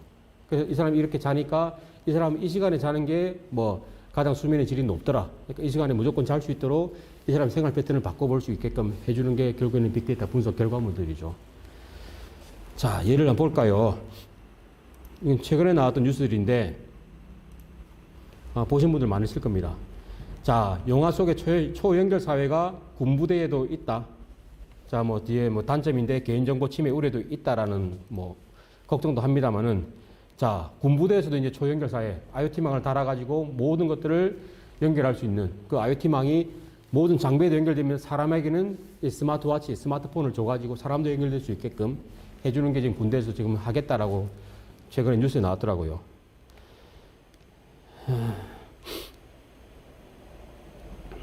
자, 뭐 이런 것들 내용들. 자, 드라이브트루점, 맥도날드 드라이브트루점에 이제는 뭡니까? 창문에 이런 식으로 다 투영이 돼가지고 제품 정보들이 나오죠. 다음에 보십시오. 군함입니다. 자, 스마트 함정 구축 체계 개념도입니다. LTE 시스템을 통해 가지고 모든 것들이 다 연결돼 가지고 이제는 뭐 상부 보고하러 뛰어다니고 할 필요는 없다는 거죠. 모든 게 연결돼 있어 가지고 이 연결돼 있던 것이 뭡니까? 통제실에 정보가 가게 되고 통제실은 또 육상하고 바로 연결돼 가지고 육상에서 뭡니까? 작전 수행하게 되고 이렇게 돼 버리면 어떻습니까? 실제 함정 내에 사람이 없어도 된다는 겁니다. 그러니까 무인 선박이 될 수 있다는 거죠. 그다음에 뭐 함포 체계 이런 것들 다 이제는 다 자동으로 구현이 될 수 있으니까 사람이 없어도 되는 그런 무인 전투함, 함정을 만들 수 있다는 겁니다. 그래 되면은 결국에는 무인 전쟁이 되겠죠. 로봇들끼리 싸우는 전쟁이 될 것이고. 그래 되면 뭡니까? 결국에는 뭡니까? 사람들이 전쟁에 갔을 때 절대 총이 안 맞으려고 하죠. 살려고 하지 않습니까? 군인 죽으려고 마음먹으면 살 것이고 살려고 마음먹으면 죽을 것이다. 실제 전장에 가보면 뭐 아직 저는 경험이 없습니다만은 아마 그런 마음 먹을 사람 별로 없을 것 같습니다. 다 이렇게 숨어가지고 이렇게 다 총 쏘고 있죠. 대부분이. 영화에서처럼 이렇게 쌀 사람 진짜 별로 없을 거라고 봅니다. 예. 자, 그런 것처럼 이제는 다 무인 전투 시대가 될 것이고 그게 하나의 일환입니다. 이게 이제 해상 쪽에서도 다 이렇게 무인 전투 체계를 만들겠다라는 내용이고 그다음에 뭐 육군 지능형 스마트 부대 기본 개념인데 이건 뭐 집에 가서 한번 보십시오. 이런 식으로 된다. 모든 게 다 연결돼 가지고 지휘 통제를 이제는 다 분산시켜 가지고 할 수 있다. 그다음에 분산됐기 때문에 한 곳이 폭격을 당해도 다른 곳에 또 임무 수행을 할 수 있다. 그런 개념이 될 수 있죠. 옛날에는 어땠습니까? 우리가 보급로 뭐만 딱 차단시켜버리면 다 끝장나버리죠. 아무것도 안 됐습니다. 근데는 이제는 모든 게 분산 시스템이기 때문에 이거 끊더라도 여기서 또 자율적으로 통제가 될 수 있고 이제는 물리적인 끊음이 없어지죠. 다 IoT망이고 통신망으로 연결되어 있기 때문에 끊더라도 또 연결돼가지고 작전 수행을 할 수 있는 그런 개념이 되겠습니다. 이런 뭡니까? 지능형 스마트 부대로 가기 위해서 육군이든 해군, 그다음 공군이든 지금 뭐 부대에서도 군대에서도 많이 노력을 하고 있다. 이를 위해서 이제는 군인들, 해군이네요. 해군에게도 스마트워치, 군대 자체에서 개발한 스마트워치입니다. 스마트워치를 보급해가지고 이 병사들의 뭡니까? 패턴들을 분석해가지고 이런 패턴을 분석한다는 의미가 결국에는 개인정보 침해라는 우려라는 거죠. 결국에는. 근데 이건 좀 특별한 조직 아니겠습니까? 군대라는 것이. 특별한 조직이기 때문에 이게 가능한 것이고, 명령하면 무조건 따라야 되는 조직이기 때문에. 그렇기 때문에 이게 스마트워치 착용해가지고, 이 병사의 생활 패턴이 중요한 게 아니죠. 어떻게 근무를 하고 있고, 어디에 지금 경계를 서고 있고, 최근에 어제 뉴스 나왔던가요? 그 백령도에서 또, 상사분 또 실종됐죠. 밤에 수색 나갔다가. 실종된 경우 어떻게 찾을 것이냐. 스마트워치도 하나의 찾을 수 있는 방편이 될 수 있을 겁니다. 이렇게 다 통제가 되고, 어떻게 컨트롤할 것이고, 어떻게 제어를 할 것이다. 군대에서도 이렇게 할 수 있는 조직 문화가 되기 때문에 군대에서는 또 특별하게 수행할 수 있는 구조가 되겠다는 겁니다. 스마트폰도 자체 스마트폰을 개발해가지고 다 보급해가지고 해주겠다. 여기서 작전 수행 같은 거 다 명령이 이제 하달이 되겠죠. 그런 식으로 한다는 겁니다. 군인이기 때문에 가능한 것이고 그런 겁니다. 자, 지금 제가 예를 2개밖에 안 드렸는데 벌써 50분이 돼버렸네요. 제가 너무 말씀을 많이 드리는 것 같습니다. 예. 다들 별로 안 좋아하실 것 같고 진도 나가는 게 좋으실 건데 한번 읽어볼까요?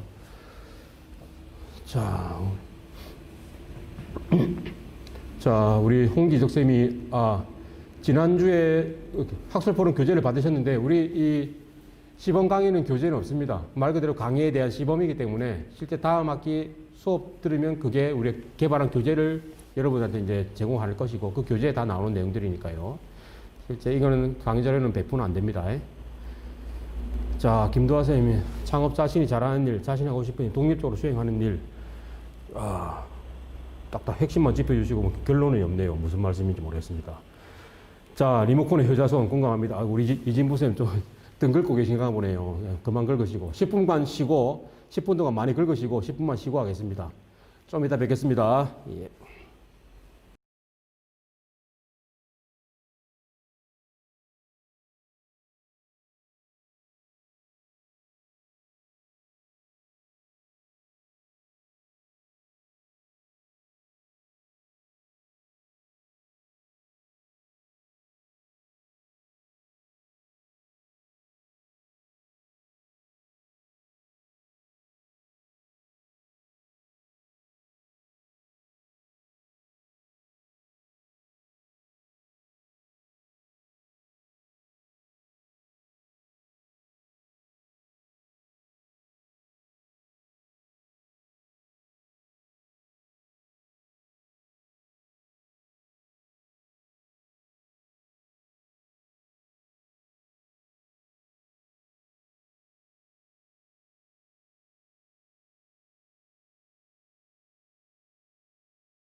예, 자, 10분 뭐 좀 잘 지셨습니까? 너무 짧죠?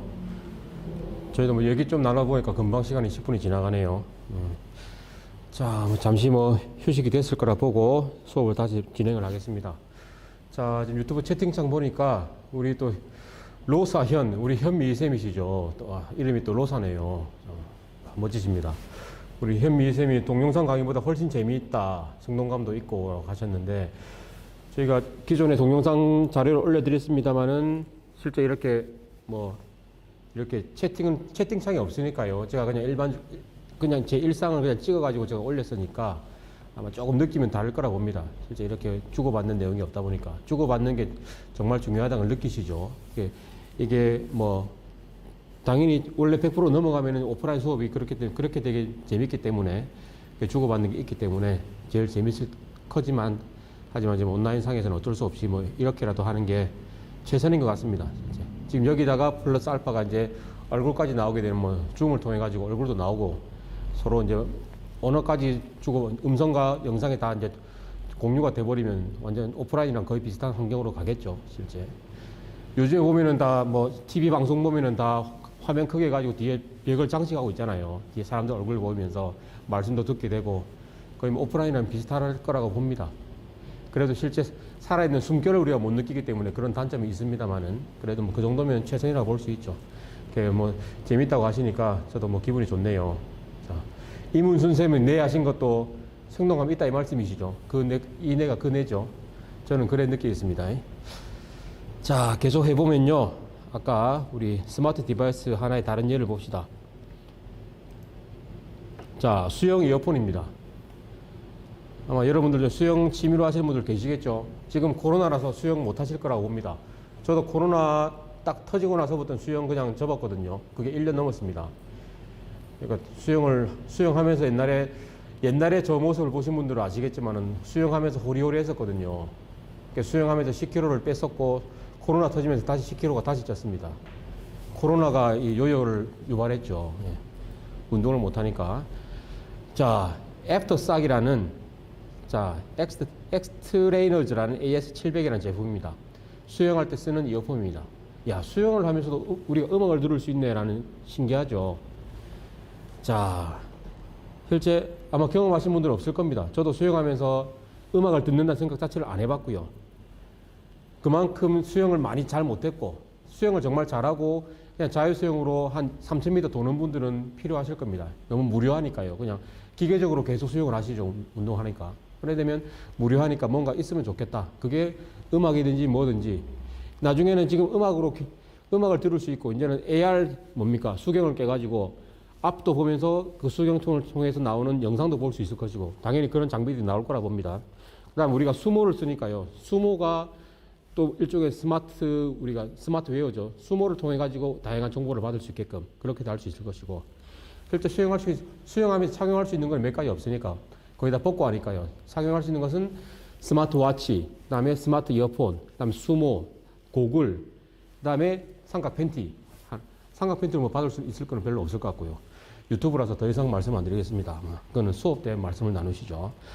자, 이런 수영장에서 쓸 수 있는 이어폰인데요. 보시다시피 우리가 귓구멍 고막에 넣는 장비는 아닙니다. 보시다시피 골전도 이어폰이죠. 그러니까 말 그대로 뼈를 통해 가지고 우리가 음성을 주고받을 수 있게끔. 그러니까 귀는 열려 있습니다. 그러니까 주변 소음도 들을 수 있고 자기 음악도 들을 수 있고.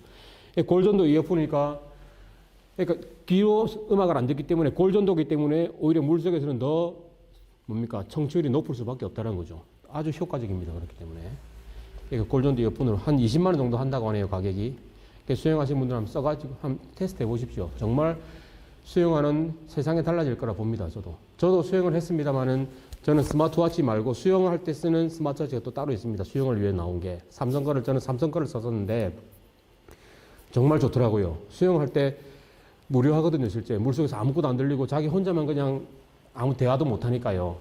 자, 그런 상황에서 스마트워치를 통해서 내가 지금 얼마만큼 훈련을 했고 몇 킬로를 소모를 했고 지금 몇 바퀴를 했고 내 영법이 뭐고 이런 것들이 다 기록이 되니까요. 나중에 집에 와가지고 이거 돌려보는 재미도 있었거든요. 그만큼 우리에게 주는 혜택이 컸었는데 야, 여기다가 음악까지 들을 수 있네. 야, 정말 재밌는 세상이 되고 있죠.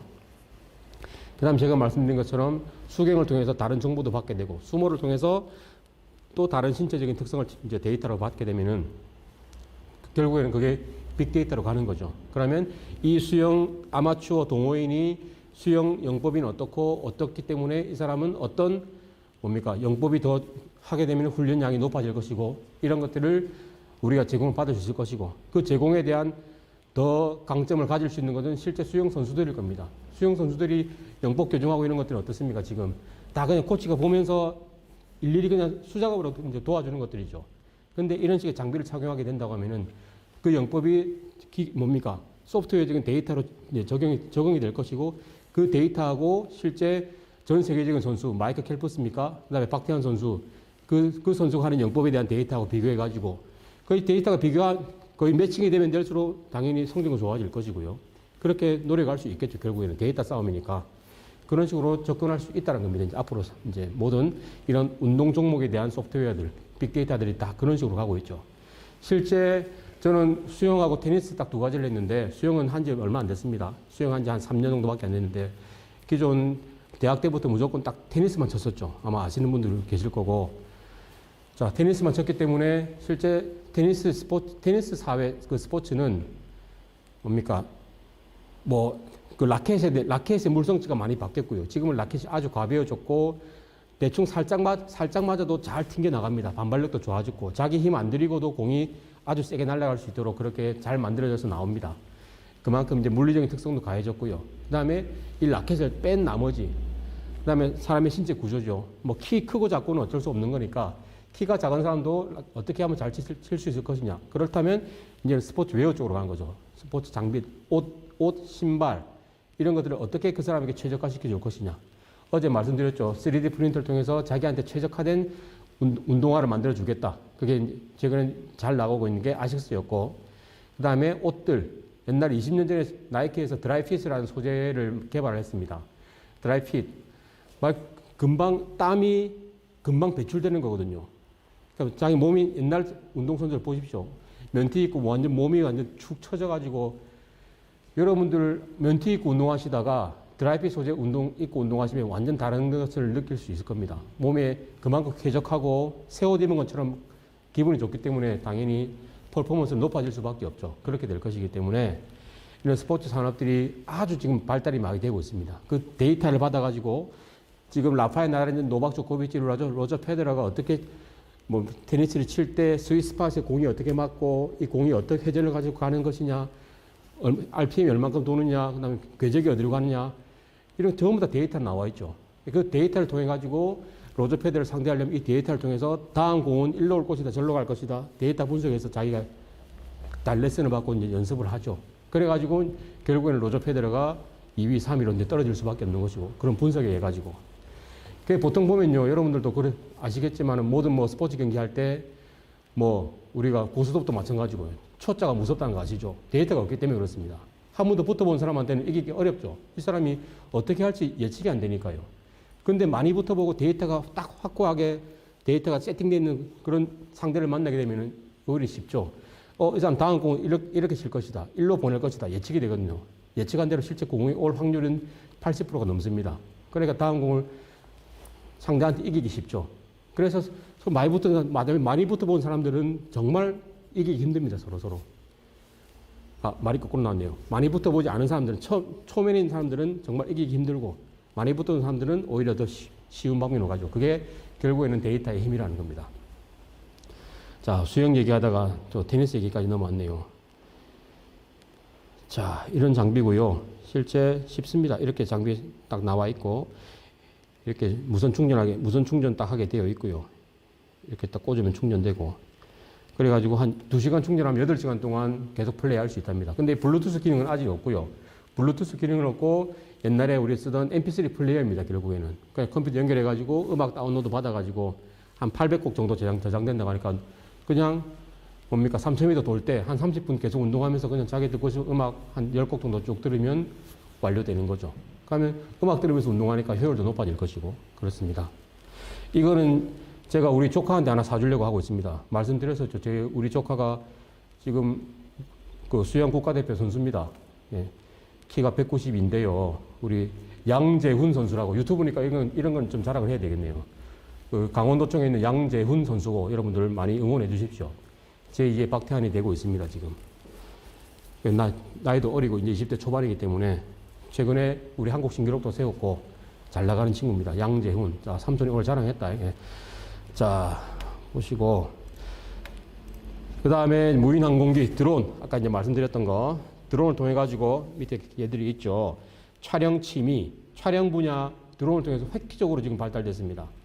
여러분들 가장 많이 지금 나와 있는 분야가 제가 느끼기에는 어디입니까? 채널 A의 도시어부에서 지금 드론 가지고 촬영 아주 많이 하고 있죠. 실제 도시어부 촬영 장소가 어디입니까?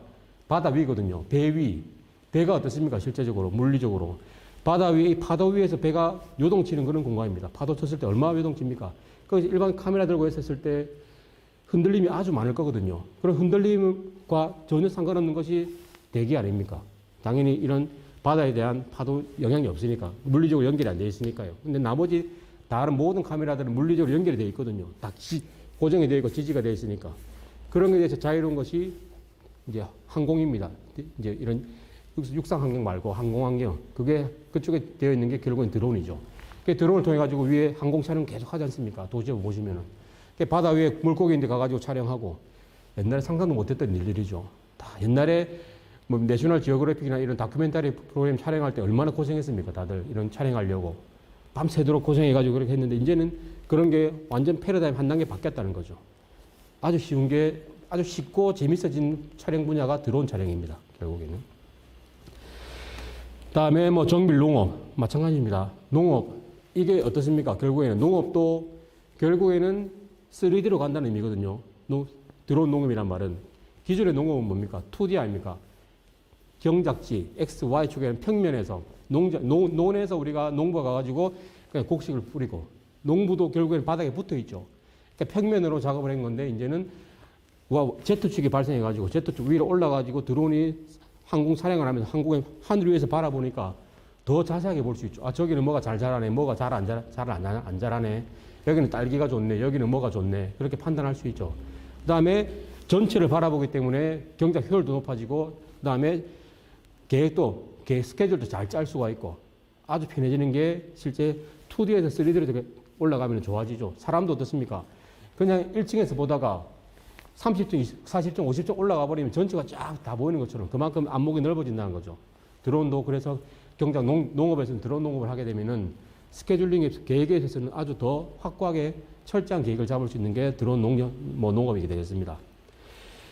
다음에 인프라 관리는 예를 들어서 뭐가 있을까요? 예전에도 말씀드렸죠. 그다음에 지금 드론 건설 분야. 집을 짓고 건물을 지을 때도 이제는 인부들이 올라가서 멍치질하고 하는 게 아니고 드론이 장비를 들고 가지고 모치를 할 수 있는 드론 그런 건설 기계들도 나오고 있죠. 그다음에 택배 서비스도 마찬가지고요. 자, 예를 한번 봅시다.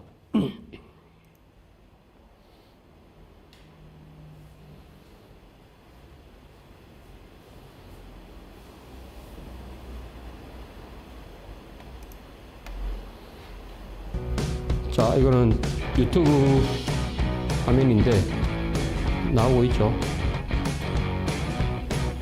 자, 여러분들 크록스 신발 아실 겁니다. 그 슬리퍼로 유명한 거죠. 크록스 일본에서 이제 크록스 브랜드 마케팅을 이렇게 하는 드론 해가지고 소비자들 와가지고 드론 자기가 컨트롤 해가지고 걸려있는 신발 들고 오면 공짜로 가져갈 수 있게 이런 마케팅을 했었거든요. 당연히 해보셨겠지만 드론 컨트롤하기 쉽지는 않습니다. 그래서 드론 조종 자격증도 나오죠. 인간 자격증이. 그만큼 관심을 많이 가진다는 거죠, 사람들이. 이런 식으로 마케팅도 활용하고 있고. 자, 드론 가지고 조종만 잘해도 얼마나 좋습니까, 실제. 조종만 잘하셔도 실제 드론 가지고 전투 장비, 아까 여기 무인 항공기도 나오죠. 무인 항공기도 일종의 드론이죠. 그러니까 드론의 하나의 카테고리가 무인 항공기입니다. 드론은 어디, 뭐 쿼터 드롭이라 합니까? 4개의 날개가 여러 개에 따라 사양에 따라 다르겠지만은 그게 위에 쿼터 드롭이 결국에는 뭡니까? 추진체로 가게 되면은 무인 항공체가 비행기 모양이 될 것이고 그런 식으로 비행기를 당연히 추진체 모터 제어해가지고 방향을 틀 수도 있고 위아래 당연히 조정할 수 있는 것이고 그게 무인 항공기가 될 것이고요. 그 군대들 그 공군에 가보시면 무인 항공기 조종하는 그런 전문 병력들도 많이 있습니다. 그런 식으로 조종도 하게 되고. 자, 또 다른 예를 볼까요? 자, 산불에 투입된 드론이 탁구공을 떨어뜨리는 이유가 뭐냐? 자, 소방관인데요. 드론을 날리죠. 자, 소방 드론입니다. 드론 밑에 보시면은 자, 이런 탁구공이 달려 있는데 이 탁구공이 일종의 폭탄입니다. 폭탄. 보시다시피 과망간산 칼륨이랑 부동액이 2개 섞여 있습니다. 색깔이 2개 다르죠. 한쪽은 부동액이고 한쪽은 과망간산 칼륨입니다. 이게 평소에는 가만히 있다가 드론이 항구에서 탁 떨어뜨리면 팍 떨어지겠죠. 바닥에 받쳐가지고 딱 두 개 팍 받치면 폭발합니다. 폭탄처럼 폭발합니다. 결국에는 이게 뭡니까? 우리가 소방관들이 하는 게 맞불 붙는 거죠. 맞불을 켜가지고 그러니까 불이 확 산불 나면 확 번지지 않습니까? 번지기 전에 맞불 피워가지고 일로 번지지 않게끔 맞불 작전 편다 이렇게 하죠. 내가 먼저 공격하겠다 이런 겁니다. 그러니까 소방관들이 쓰는 맞불을 이 드론을 통해 가지고 떨어뜨려 준다는 거죠. 맞불을 피워야 될 그 장소에다가. 기존에 맞불 피우려면 소방관들이 일일이 가가지고 불 짚었습니다. 그러다가 당연히 자기도 위험에 노출되고 죽기도 하고 인명사고 많이 발생하죠.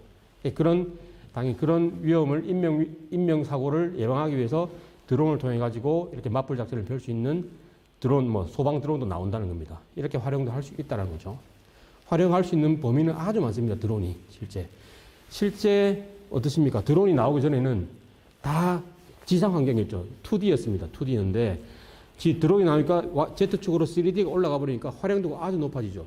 상공에서 모든 걸 볼 수 있기 때문에 당연히 전략을 짤 수가 있고요. 그다음에 상공에서 뭔가를 일을 투여를 할 수 있기 때문에 아주 효과가 높아진다는 겁니다. 앞에서 나왔던 택배 드론도 마찬가지죠. 지금은 다 지상으로 다 가죠. 택배차들이 보면 길거리 보시면 택배차 난리지 않습니까? 그다음에 오토바이 퀵 배달하는 사람들도 다 지상으로 갈 수밖에 없는데 이게 Z축으로 딱 올라와 보니까 교통 체증 없죠. 그냥 지 가고 싶으면 바로 가가지고 드론 택배 그 함에다가 딱 떨어주면 딱 떨어져가지고 바로바로 이제 보내줄 수 있는 속도 빠르고 효율 빨라지고 축이 하나 더 생긴다는 게 의미가 아주 커집니다. 이 축이 하나 더 생기는 게 뭡니까? 3D 프린터도 마찬가지죠. XY 평면에서 출력하던 것을 Z축 하나 더 만들어 주문해가지고 3D 환경을 만들어 주니까 우리가 만져볼 수 없었던 것도 만들어 볼 수 있고 축이 하나 더 생긴다는 것은 이 사회의 파장 효과가 아주 크다는 거죠. 결국에는. 우리 또 그 채팅창에 우리 박준 쌤이 우리 또 조카를 또 검색을 해보셨나 보네요. 양재훈 강원도청 소속 자유형 50m에서 한국 신기록 수립했다. 뉴스에도 나왔습니다. 아이고 또 고맙습니다. 우리 조카도 보시고. 얼굴도 잘생겼습니다. 키도 크고 늘씬합니다. 옛날에는 저 밑에 있었는데 지금 저보다 머리 2개는 더 위에 있어가지고 제가 별로 요새 거리감을 많이 두고 있습니다. 너무 커가지고. 저보다 큰 사람 별로 안 좋아하거든요. 저는. 100m에서도 한국 신기록 수립했고 잘 나갑니다. 다음에 제가 사인도 하나 받아드릴게요. 뉴스에도 가끔씩 나오고 그렇습니다. 저보다 다 잘 나갑니다. 자, 다음에 가상현실 Virtual Reality입니다. 자, 그림에서 보시다시피 게임 분야에서 가장 적극적으로 활용되면서 단말 사업도 활발히 진행되고 있고, 그 다음에 헬스케어 의료 분야.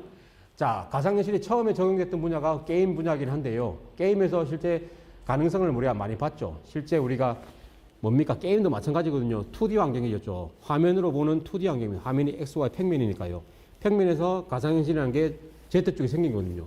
축을 하나 더 발생해가지고 3차원 환경을 만드니까 우리가 몰입도가 더 깊어지고 재미가 더 한 단계 올라가졌죠. 그 효과가 컸기 때문에 3D 환경. 그 당시에 나왔던 게 3D 이런 가상현실 게임도 그렇고요. 그 다음에 3D 안경을 써가지고 영화 보는 것도 3D 영화. 그래가지고 몰입도 높아졌습니다. 실제 재밌고요. 근데 어떻습니까? 콘텐츠가 한계가 있었죠. 별로, 그 다음에 뭐가 뻔하지 않습니까? 그러니까. 다음에 돈도 비싸고, 영화 보더라도 돈 비싸고 좀 어지럽고, 그게 이제 한계가 오니까 사람들이 이제는 지갑을 안 낸다는 거죠. 그러니까 결국에는 3D 영화관 다 문 닫고, 이제 상영 자체를 안 하죠, 별로. 그렇게 돼버렸고, 이제는 그 과도기에 있었습니다. 이제 앞으로 어떻게 갈 것이냐. 이게 지금 앞으로의 핵심 사업들이죠. 자, 밑에 보시다시피, 고소공포증 치료 사례. 아주 획기적인 거죠, 실제. 이 고소공포증 있는 사람들, 고소공포증뿐만 아니고 모든 이렇게 정신적인 문제가 있는 사람들은 절대 그걸 못 합니다, 실제. 고소공포증 사람들 근처도 못 가죠. 이런 사람들한테 어떻게 근처로 가게 해줄 것이냐. 살다 보면 근처로 갈 수밖에 없는 상황이 발생할 수 있기 때문에 어떻게든 치료를 해야 되는데 실제 현실 상황에서는 치료를 못 합니다. 그렇게 이런 사람들한테는 안도감도 줄 수 있고 이게 가상이라는 대한 안도감도 주고 근데 현실 같은 뭡니까 몰입감도 동시에 줄 수 있는 게 이런 가상현실 공간이라는 거죠. 그러니까 이렇게 서서히 치료하다 보면은 실제 상황에서도 그 치료 효과가 발휘될 수 있다라는 취지로 가상 치료가 나온다는 겁니다. 자, 밑에 예들을 하나씩 볼게요. 자, 20분 만에 아바타를 만들어준다. 삼성의 키운 새끼 호랑이. 자, 삼성의 키운 새끼 호랑이니까 이제 앞으로 몇 년 안에 삼성을 뛰어넘을 수 있을 거다라는 그렇게 기대치를 가지고 있다는 겁니다. 자, 보시다시피, 자, 사람이 3D 스캔 안에 들어가지고 사람을 스캐닝 합니다. 한 5분 정도 걸려가지고 내 모습이 스캐닝이 딱 돼가지고 이 내 모습이 이제는 이 가상현실 속에 들어가가지고 활동을 한다는 거죠. 지금까지 가상현실 공간은 어떻습니까? 우리가 아바타 없이 내가 그냥 가상 이 HMD 헤드 마운틴 디스플레이를 쓰고 HMD를 쓰고 가상현실 공간 들어가가지고 그냥 1인칭 시점으로 보고 있죠. 그러다가 이제는 아바타를 만들어가지고 이 아바타가 이 3D 가상현실 공간에서 뭐 움직이기도 하고 다음에 이렇게 실제 옷도 입어보고 이렇게 해가지고 뭐 쇼핑도 하게 되고 그런 식으로 만들었다 겁니다. 이게. 자, 이게 근데 어디서 왜 삼성에 키웠다 했냐면은 보시다시피 삼성 C랩 아웃사이드에서 후원한 기업입니다. 지금 키우고 있는 기업입니다. 삼성 C랩이라고 아시죠? 삼성 내에 있는 사내벤처 키우는 게 C랩입니다.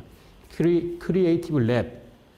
창의랩 해가지고 크리에이티브 랩 약자로 해가 C랩이라고 삼성에서 사내벤처 키우는 조직인데 그 인사이드가 있고 아웃사이드가 있습니다. 삼성 C랩은 인사이드가 볼 수 있을 것이고요. 삼성 C랩 아웃사이드는 C랩에서 투자해가지고 외부 기업을 만드는 거죠. 사내벤처는 아니고요. 외부 기업에 투자해가지고 만드는 게 삼성 C랩 아웃사이드라고 볼 수 있습니다. 이게 아까 위에 또 봤던 이 기업이 플럭스 플래닛이네요. 밑에 있을 겁니다, 아마. 없습니까? 더 밑에 있나? 없네. 위에 있습니까? 여기 있네요. 플럭스 플래닛.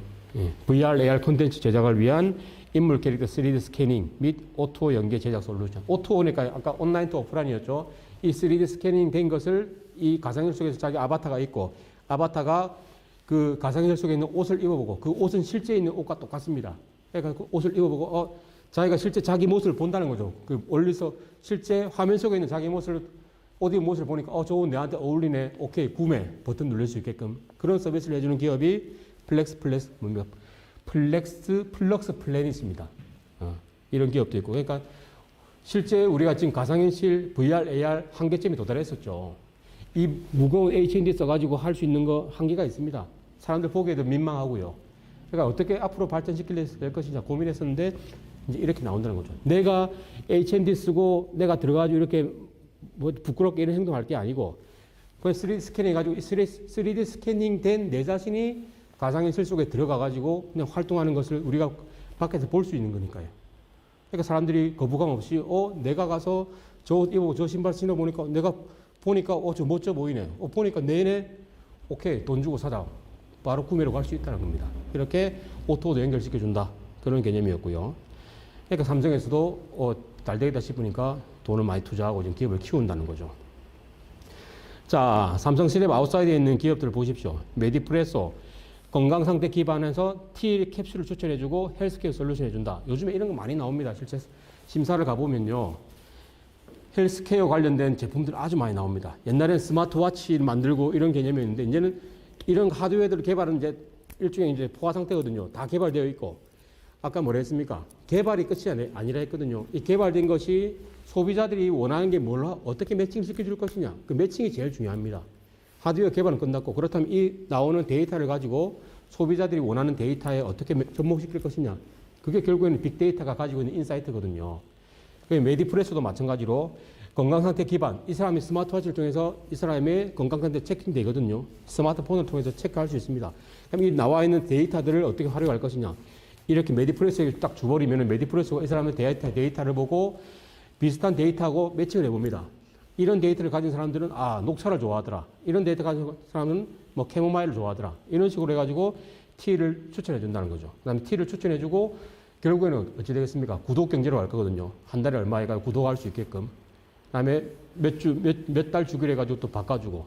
또 사람이 생체 리듬이 계절마다 달라지고 하기 때문에 그런 리듬에 따라 가지고 T를 추천해주고 하는 그런 서비스를 해준다는 게 메디플러스라고 저는 생각이 됩니다. 정확하게 보진 않았습니다만 제목만 보면 그렇네요. 또 뭐 다른 거는 뭐 읽어보시면 아실 거고요.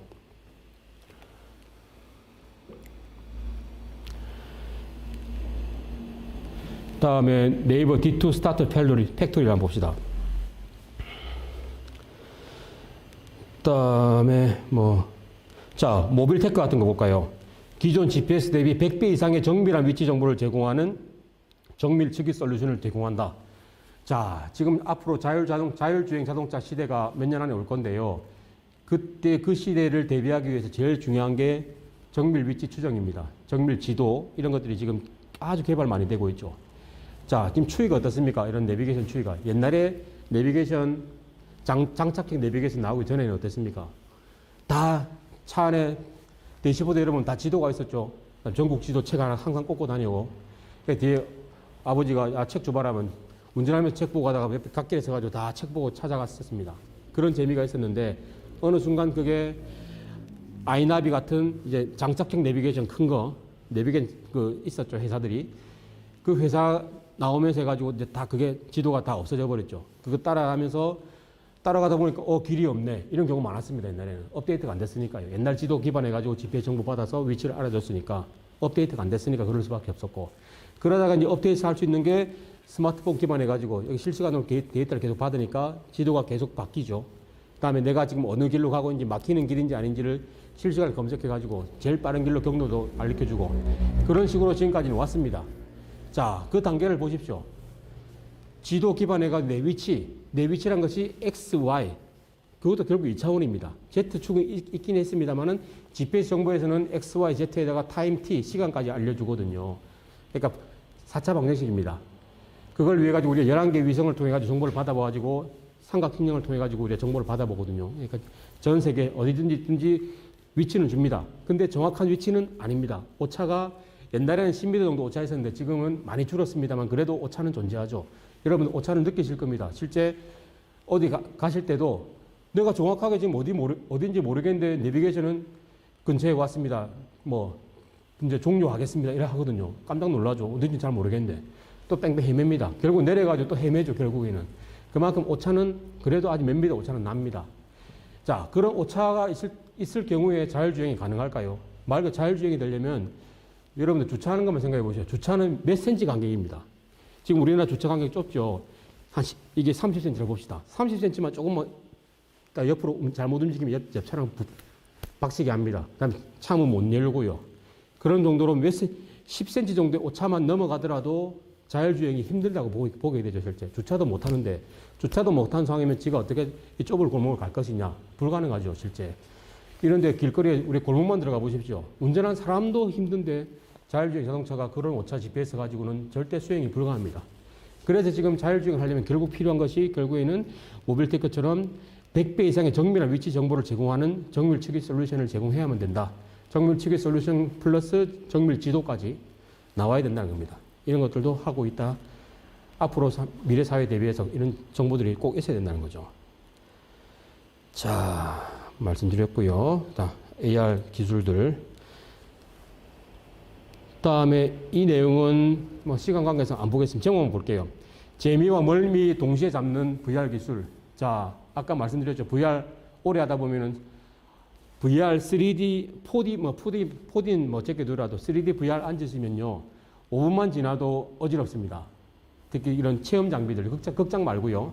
실제 롤러코스터 타는 장비라든지 이런 거 아주 몰입감 높은 그런 VR 장비 타시면 바로 멀미 옵니다.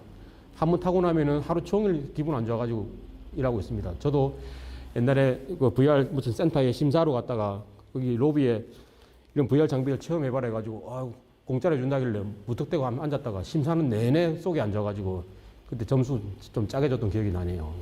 저한테 점수 잘 받으시려면 저한테 잘해줘야 됩니다. 그래서. 자, 그런 것처럼 멀미가 올 수밖에 없죠. 내 몸은 그대로 있고, 근데 HMD를 쓴 그 안에 시각적인 화면은 아주 움직이거든요. 그러니까 이거하고 몸하고 서로 균형이 안 맞는 겁니다. 균형이 안 맞기 때문에 결국에 멀미가 오는 거거든요. 어지럽다는 거죠, 결국에는. 이런 것들 어떻게 막아줄 것이냐. 관련해가지고 이거 기술 개발 많이 하고 있고 지금 우리나라 애들에서 하고 있는 기술인데요. 이거 기술 당연히 개발 안 되면은 VR 정착이 하기는 힘들 겁니다, 실제. 그냥 재미거리로밖에 안 남겠다. 이게 관건이라는 것이고. 다음에 페이스메이커 한번 볼게요. 자, AR로 만드는 페이스메이커. 자, 보시다시피 이 사람이 실제 사람이고요. 자기 안경을 꼈죠. 안경이 AR 장비입니다. 안경을 꼈을 때 안경을 안 끼고 그냥 맨눈으로 가면 앞에는 아무것도 없는데 안경을 꼈을 때는 이런 페이스메이커, 자기랑 보조를 맞추면서 띄워주는 사람을 우리가 페이스메이커라고 하죠. 페이스메이커가 자기 눈에는 보이는 것처럼 앞에 뛰어간다는 거죠. 이 사람 뛰어가니까 나도 같이 뛰어갈 수밖에 없다는 거죠. 그게 페이스메이커 역할 아니겠습니까? 이 사람의 시간을 단축시켜 주게끔 좀 시간이 좀 처진다 싶으면 페이스메이커 확 빨리 뛰거든요. 그럼 쫓아가려고 또 빨리 뛰겠죠. 그런 식으로 페이스 조절해 주는 게 페이스메이커인데 이런 AR 장비가 실제 가상의 페이스메이커를 만들어준다는 겁니다. 이런 장비들을 통해 가지고 실제 그러면 어떻습니까? 실제 이런 AR 장비가 없었을 때는 페이스메이커를 돈 주고 우리가 용역을 불러야 되거든요. 사람을 자기 어시스턴트 코치를 불러가지고 가서 이 사람 월급 줘야 되니까 그런 비용을 줄일 수 있는 것이고요. 그런 많은 장점이 있죠. 이렇게 뭐 뛰는 역할을 하겠습니까? 다양한 뭐 이렇게 페이스메이커 있고요. 결국엔 이렇게 나온답니다. 화면에는 뭐 도망가고 있죠. 저 같은 경우는 그냥 도망가러 놔둘 것 같습니다. 잘 안 되기 때문에. 그럼 이 사람 도망가다 서가지고 내보고 오라 하겠죠. 아마 그럴 것 같습니다. 그 정도 되면은 더 좋은 기술일 것 같고요. 자, 밑에 보시다시피 이런 데이터를 쫙 줍니다. 결국에는 이런 데이터 주려고 하는 거거든요. 이런 데이터를 받아가지고 우리가 빅데이터 처리를 해가지고 내가 어떻게 훈련하는데 효과적일 것이냐. 그렇게 인사이트를 받을 수 있게끔 해놓은 게 결국에는 빅데이터 기술이라는 거죠. 빅데이터 우리 활용하는 취지가 그런 거 아니겠습니까?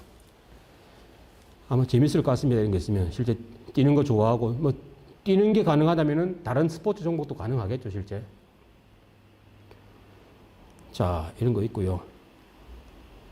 이 기업이 머크라는 기업인데, 머크 아시는지 모르겠습니다. 오늘 제가 우리 집안 자랑을 많이 하네요. 그러니까 우리 조카 수영선수 자랑했고, 머크의 우리 한국 본부장이 또 저희 누님입니다. 예. 여기서 뭐 아주, 뭐, 이름 말씀 안 드릴게요. 머크랑 회사에서 큰일 하고 계십니다. 자, 그 다음에 또 집에서 즐기는 VR 자전거 여행. 자, 이것만 보시다. 그냥. 자, 자전거가 있고 자전거 거치를 통해서 그냥 자전거 타는 것처럼 하는데 위에 VR 장비, HMD를 쓰고 있죠. 그러니까 자기가 옛날에는 어떻습니까? HMD 쓰고 밑에 트레드밀 있어가지고 오락 같은 거 많이 하죠. 그래서 움직이고 하면 오락 안에서 자기가 3차원으로 다닐 수 있게끔 장비가 비싸지 않습니까? 자전거 한 대 있고 이렇게 연결하면 바로 우리가 실행할 수 있다는 겁니다. 자전거 타면서 실제 환경 내에서 게임 안에 자전거 타면서 그냥 주변 환경 보면서 천천히 여행할 수 있는. 자, 이렇게 하드웨어 구현해 놓고 앞에 이 안에 소프트웨어는 전 세계 뭐 뉴욕 뭐 맨하탄 거리, 일본의 뭐 교토 거리 이렇게 해 놓으면 요즘 같이 코로나 시대에 여행 못 갔을 경우에 얼마나 재밌는 아이템이 나올 것 같습니까? 그러니까 자전거니까 빨리도 움직일 수 있을 것이고 걷는 것보다 훨씬 효과적일 것이고 지금 이 코로나 시대에서 이런 제품만 대박 터뜨릴 수 있을 거라 봅니다. 실제 이럴 때 한 방 터뜨려 가지고 좋을 것 같습니다. 이런 장비들도 있고요.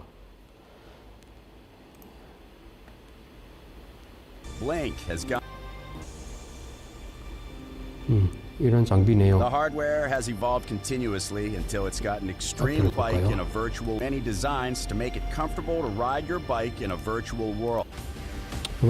넘어가겠습니다.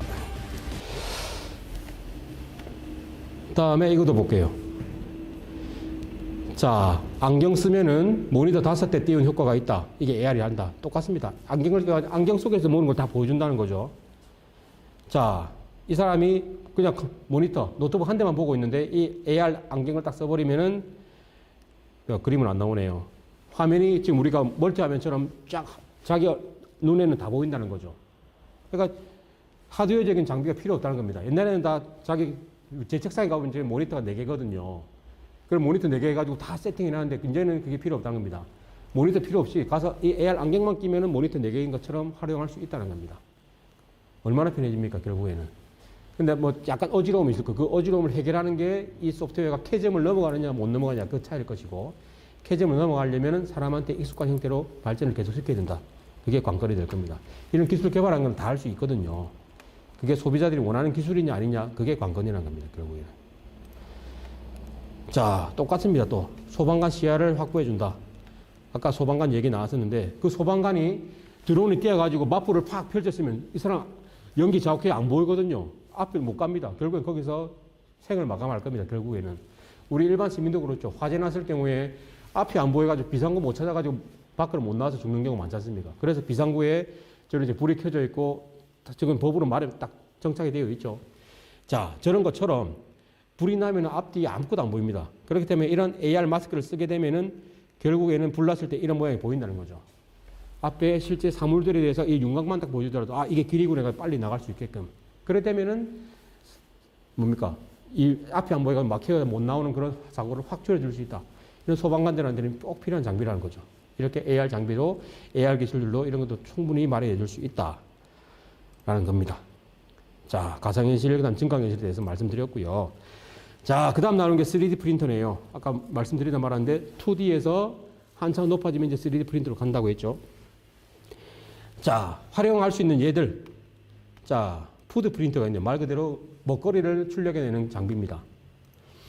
자, 프린터에서 스테이크가 나온다. 저는 아까 잘못 읽어가지고 스네이크를 읽었습니다. 뱀이 나온다가지고 깜짝 놀랐는데 그게 아니고 스테이크네요. 스테이크 맛있습니다. 자, 이런 걸 우리가 뭐 푸드테크, 먹는 거 만드는 거 우리가 요즘 푸드테크라고 하죠. 자, 3D 푸드 프린트를 통해서 스테이크도 만들어낼 수 있다는 겁니다. 자, 보시다시피 자, 이거는 일반적인 우리 3D 프린터죠. 3D 프린터에 재료가 뭐가 들어가 따라 가지고 이렇게 일반적인 왕구도 만들 수 있을 것이고 자동차 엔진도 출력해 낼 수 있을 것이고 당연히 안에 알루미늄이나 철이 들어가게 되면 그렇고 당연히 먹을 수 있는 재질의 제품 뭡니까? 재질로 출력해 내면 결국에는 뭐 사탕도 만들어낼 수 있는 거죠. 사탕이 어떻습니까? 결국엔 주물에다가 설탕물 부어가지고 굳히면 사탕 모양이 되는 거죠. 그리고 그 주물에 사탕물을 녹여가지고 차곡차곡 쏘면 그게 3D 프린터로 사탕을 만들어낼 수 있는 거랑 마찬가지입니다. 결국에 사람이 먹을 수 있는 재료로 출력시켜서 착착착 적정시켜버리면 그게 스테이크든 회든 초밥 뭐든 모양 만들어내면 입에 넣으면 된다는 거죠. 그게 푸드테크고요. 이를 통해 가지고 햄버거도 모양도 만들어내죠. 자, 팬케이크 만들기 쉽습니다. 그냥 얼마 빵 해가지고 위에 그만 크림만 부으면 되니까요. 이렇게 팬케이크 쉬운 거를 만들어낼 수 있고 아직까지는 발전 단계가 많이 남아 있습니다만은 가능성은 충분하다. 그러니까 이렇게 3D 프린터로 푸드 3D 프린터가 활용될 수 있는 분야는 실제 우리가 정말 고급스러운 음식을 만드는 분야는 아닐 거고요. 실제 못 먹어서 죽어 나갈 수 있는 그런 환경, 실제 전장 환경이라든지 아니면 뭡니까 배급이 안 돼가지고 굶어 죽을 수밖에 없는 그런 전쟁 환경, 그다음에 뭐 바다 위에 떠 있는 배 이런 것들에 대해서는 식량 배급 못 해줬을 때는 심각한 상황에 처하니까 그럴 때는 최소한이라도 뭡니까 생명 유지할 수 있는 정도의 뭐 물 같은 존재의 이런 푸드테크가 활용이 될 수는 있죠, 실제. 여기다가 이 사람이 스테이크를 원하는 건 아니니까 이것만 우리가 뭡니까 우리 공상과학 영화 보면은 죽 같은 거 먹죠. 살 수 있을 만큼 그 정도 수준의 음식만 주더라도 연명할 수는 있으니까. 그래 악조건에서는 이런 푸드테크도 충분히 뭐 가치는 있을 것이다라고 생각을 합니다. 실제 근데 뭐 스테이크라든지 초밥이라든지 진짜 아주 고급스러운 음식을 만들어내기에는 당연히 절대 안 되겠죠. 뭐 절대란 말은 아주 좀 무서운 얘기긴 합니다만은 힘들 거라고 봅니다, 실제. 자, 그 다음에 BMW 비밀 신기술인데, 딴 게 올라왔네요. 죄송합니다. 이거 제가 링크를 잘못 걸었네요. BMW 비밀 신기술은 그겁니다. 자, BMW가 차체 외형을 이렇게 알루미늄이라든지 철로 안 만들고요. 금속 소재로 안 만들고, 직물 소재로 만들어가지고, 그러니까 시시각각 모양이 변할 수 있게끔 만드는 그런 형태의 특허입니다. 이 말씀 드렸던 이유가 예전에 수업 때 말씀드리니까 4D 프린터라고 말씀드렸었죠. 자, 3D 프린터 뭐였습니까? X, Y, Z 3차원을 우리가 3D 프린터를 했죠. 평면을 계속 쌓아 올린 게 Z축이니까 이렇게 적성식으로 쭉쭉 출력해내면 3D 프린터 형태가 만들어지죠. 근데 4D 프린터는 거기다가 플러스 타임 T, 시간이 붙습니다. 시간에 따라서 3D 프린터 출력한 이 형태가 모양이 바뀌는 게 4D 프린터였거든요. BMW도 그거 관련해가지고 특허를 내고 기술 개발을 하고 있습니다. 4D 프린터로 출력한 BMW 차체. 이게 뭐냐면은 시간에 따라서, 그다음에 물성치에 따라, 속도에 따라서 자동차의 외형이 바뀐다는 겁니다. 그러니까 터널에 들어갔을 때 아니면 우리가 고속도로에서 100km 딱 올라갔을 때 100km에서 150km, 200km 확 넘어가면은 차 모양이 스포츠카 모양으로 쫙 납작하게 이렇게 유서형을 바뀌어가지고 공기장은 덜 바뀌어가지고 부드럽게 나갈 수 있게끔 그런 식으로 차체 모양이 시간이든 물성치든 온도든 속도에 따라 가지고 모양이 변할 수 있게끔 그렇게 할 수 있는 게 4D 프린터였고 4D 프린터를 가지고 BMW가 지금 열심히 노력하고 있다. 그런 내용이 되겠습니다. 제가 링크는 다음에 새로 수정해서 올려드릴게요. 자, 우리 제가 너무 강의를만 했네요. 유튜브 한번 보겠습니다. 자, 예, 제가 삼촌 맞습니다. 아이고 축하하네요. 아주 감사합니다. 자, 우리 루기루니 TV 현실화가 되면 유용할 때 돼요. 절병이 현실화가 되면 된단 말입니까? 제가 갑자기 위에서 얘기가 갑자기 넘어가지고 그렇습니다. 예. 네, 모든 게 현실화가 되면 좋죠. 지금 말씀드린 이런 산업 트렌드들이 실제 약간 먼 미래 얘기이긴 합니다만은 이게 먼 미래에 현실화가 될 건지 아까 계속 말씀드렸죠. 이게 캐즘을 넘어서면 현실화가 되는 거고요. 캐즘 못 넘어서면은 그냥 하나의 기술로 끝나는 겁니다. 그러니까 캐즘을 어떻게 넘어서느냐 그게 중요하다는 거죠. 캐즘이란 뭐라 했습니까? 일종의 대중화거든요. 사람들이 원하는 기술이냐 아니냐에 따라 가지고 기술은 좋았는데 사람들이 내가 원했던 건 저게 아니다 하면 그 기술은 사라질 것이고요. 현실화 되려면 내가 원했던 기술이다 하면 사람들이 10명 중에 8명, 9명은 그 제품을 사게 되는 것이죠. 그러려면은 기술도 중요합니다만은 사람들 눈높이, 트렌드, 이 분석이 더 중요하다고 저는 봅니다. 그래서 보면은 발명가들 보면은 엄청난 신기한 것들 많이 발명을 하죠. 실제 발명가들 실제 그렇습니다. 근데 발명해가지고 그게 캐즘을 넘어서 대중화된 제품이 몇 개 있습니까? 정말 없거든요. 그게 그래서 자 발명하고 우리가 창업하고는 좀 많이 차이가 난다는 거죠, 실제. 발명가랑 창업가는 저는 완전히 다른 거라고 봅니다. 발명가는 기술만 가지고 있으면 누구나 다 할 수 있습니다. 새로운 거 발명 해가지고 특허 내고 등록하고 특허 등록하고 제가 특허 지식재산권에 대해서 폄하하는 발언은 아니고요. 창업자에 대해서 차이점을 말씀드리려고 하는 거기 때문에 발명은 누구나 다 할 수 있지만 창업은 누구나 다 할 수 없다. 이 사회 트렌드를 보지 않는 눈이 없는 이상은 절대 창업은 성공할 수 없다라고 저는 단언을 할 수 있습니다. 그는 제가 항상 강조 드리는 말씀이고 제 수업에는 항상 그런 식의 결론을 내리고 수업을 마칩니다. 항상. 자, 이제 시간이 한 5분밖에 안 남았네요. 오늘도 50분에 마칠 건데요. 오늘도 즐거운 수업이 됐는지 모르겠습니다. 다들 우리 조카 수영 얘기하고 난 뒤로 아무 말씀이 없으시네요. 다들 수영하러 가셨나? 그러니까. 예. 오늘 수업이 5분 동안 조금만 더 마무리하고 자, O2O까지 설명 드려볼게요. 자, 온라인 투 오프라인 서비스인데 자, 기존에 우리가 예를 들어서 시장을 보고 있습니다. 재래시장. 다 그냥 오프라인 매장이죠. 그냥 가가지고 필요한 물건 사서 돈 주고 오는 겁니다. 그게 오프라인 시장이었죠. 근데 이제 O2O 서비스가 돼버리니까 오프라인하고 온라인이 연계됐다는 거거든요. 실제. 자, 얘를 밑에 얘가 있네요. 월마트도 손 내면 식품 구매대에 온라인하고 오프라인 연결되어 있죠. 월마트는 실제 오프라인 매장입니다. 오프라인 매장에서 내가 그냥 가서 또 사올 수도 있습니다만은 오프라인 매장이 없는 것들을 우리가 온라인상에서 볼 수 있고 온라인상에서 우리가 제품을 비교해가지고 월마트에 결제가 월마트가 그거를 사가지고 내한테 배송 구매 등에 해줄 수도 있는 것이고 그런 식으로 이제 온라인과 오프라인 연계가 되어 있죠. 그다음에 뭡니까? 옛날 오프라인 샀습니다. 이제는 다 온라인으로 실제 구매까지도 가능하죠. 구매까지 가능하고 그걸 받는 게 오프라인 매장 가서 입어보고 받을 수도 있는 것이고 다 이제 연결이 되어 있다는 겁니다. 그 다음에 O4O는 뭡니까? 온라인 for 오프라인.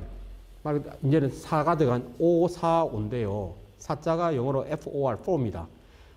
온라인 for 오프라인. 오프라인을 위한 온라인 체제입니다. 그러니까 결국에는 오프라인 시장을 더 활성화시켜주기 위해서 온라인 서비스 시스템을 우리가 이용해 주겠다. 오프라인을 위한 온라인 시스템을 우리가 활용하겠다. 그런 개념이거든요. 자, 지난주에 말씀 나왔었죠. 우리 계명대학교 김창환 교수님께서 수업을 하셨는데 그때 아마존 고 설명을 드렸었습니다. 제가 볼 때. 아마존 고를 예를 들어볼까요? 아마존 고가 대표적인 O4O 서비스거든요. 자, 아마존 고 어떻습니까? 우리가 매장에 들어가게 되면 QR코드를 찍어가지고 내가 왔다는 것을 인식을 하죠. 아, 내가 왔으니까 위에 천장에 달려있는 수백 대 카메라가 나를 딱 혹시 감지, 그 다음에 추적을 해 나갑니다. 내가 움직이면 카메라가 옆에 다 정보를 전달하죠. 이 사람 일로 가니까 옆에 카메라 켜지고, 그 다음에 이제 얘는 슬리핑 모드 들어가고, 다 따라옵니다. 제가 화면이 안 나오네요. 다 따라옵니다. 그러다가 이제 제가 어느 매장에 가가지고 여기 있는 제품을 들어 올리면 여기 밑에 달려있는 뭐 무게 센서든지 다양한 센서들이 어떤 제품을 들었는지 측정을 하고 카메라도 어떤 제품인지 측정해가지고 서로 센서 융합을 통해서 정확한 제품인지 확인을 합니다. 그러고 결국에는 내 스마트폰에서 그 결제된 게 돈이 빠져나가죠. 그래서 말 그대로 가방에 넣고 밖에 나오면 just go입니다. 그러니까 아마존 고라는 이름으로 붙였죠. 그게 아마존 고인데 결국은 이게 오프오라는 거죠. 자, 왜 오프오냐?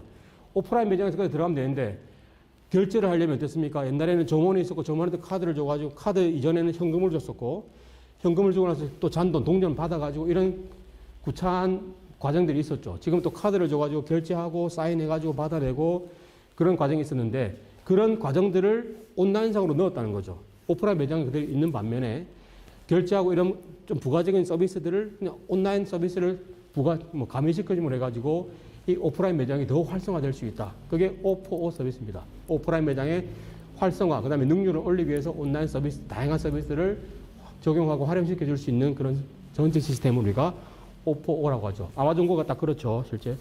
아마존 고가 왜 좋아졌습니까?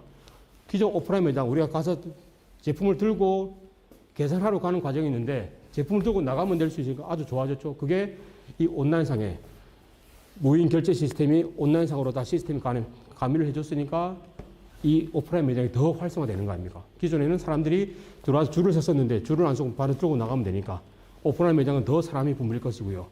결국에는 오프 서비스가 오프라인 매장을 살리는 하나의 방법이 될 거다. 그 말입니다. 자, 이제 이 정도만 하고요. 자, 이제 유튜브 보고 마무리 짓겠습니다. 우리 장진희 쌤도 수영 좀 하셨나 보네요. 좀 나중에 코로나 나아지면 저하고 한번 같이 합시다. 자, 그 이마트 배송, 이마트도 많이 따라는 하고 있죠. 아직까지 우리 국내에는 이런 아마존과 고 같은 이런 서비스는 아직까지는 활성화는 안 되고 있는데, 당연히 O4O 서비스가 활성화되기 위해서는 이렇게 온라인 서비스를 어떻게 활용할 것이냐, 그게 관점입니다. 자, 트렌드 분석이 정말 중요하다고 봅니다. 아이들이 무엇을 제일 관심 있는 게 뭔지 보게 되네요. 셀카 엄청 찍는데 새로운 사진 앱을 친구들끼리 잘도 분석하고 사용하네요. 그렇죠. 애들 하는 거 보면 정말 대단한 걸 느낍니다. 저희들이 어른들이 보통 보면 부모님들이 그런 가치관이라든지 생각에 딱 얽매여가지고 애들을 교육시키고 그 방향으로 끌고 가려고 하죠. 저도 그런 이렇게 입장이긴 합니다만은, 근데 그렇게 교육을 안 시켜도 애들이 보는 눈이 다르고 자기들이 관심 있는 게 부모랑 다를 수가 있습니다. 다른 것들을 너무 타치 안 해도 될 것 같고요. 자기들 좀 어느 정도 가치관만 서게 된다면 자기들이 원하는 것 충분히 좀 뒤에서 서포트만 해줄 수 있다면 더 좋은 아이로 갈 수 있을 거라고 봅니다만, 이런 답변을 원하신 건 아닌 것 같은데 참 그렇네요. 자, 다들 이런저런 말씀도 많이 주시고 좋네요. 우리 박기업 선생도 갑자기 말씀을 주셨는데 마치려는데 질문을 주셨네요. 말씀 올리셔가지고.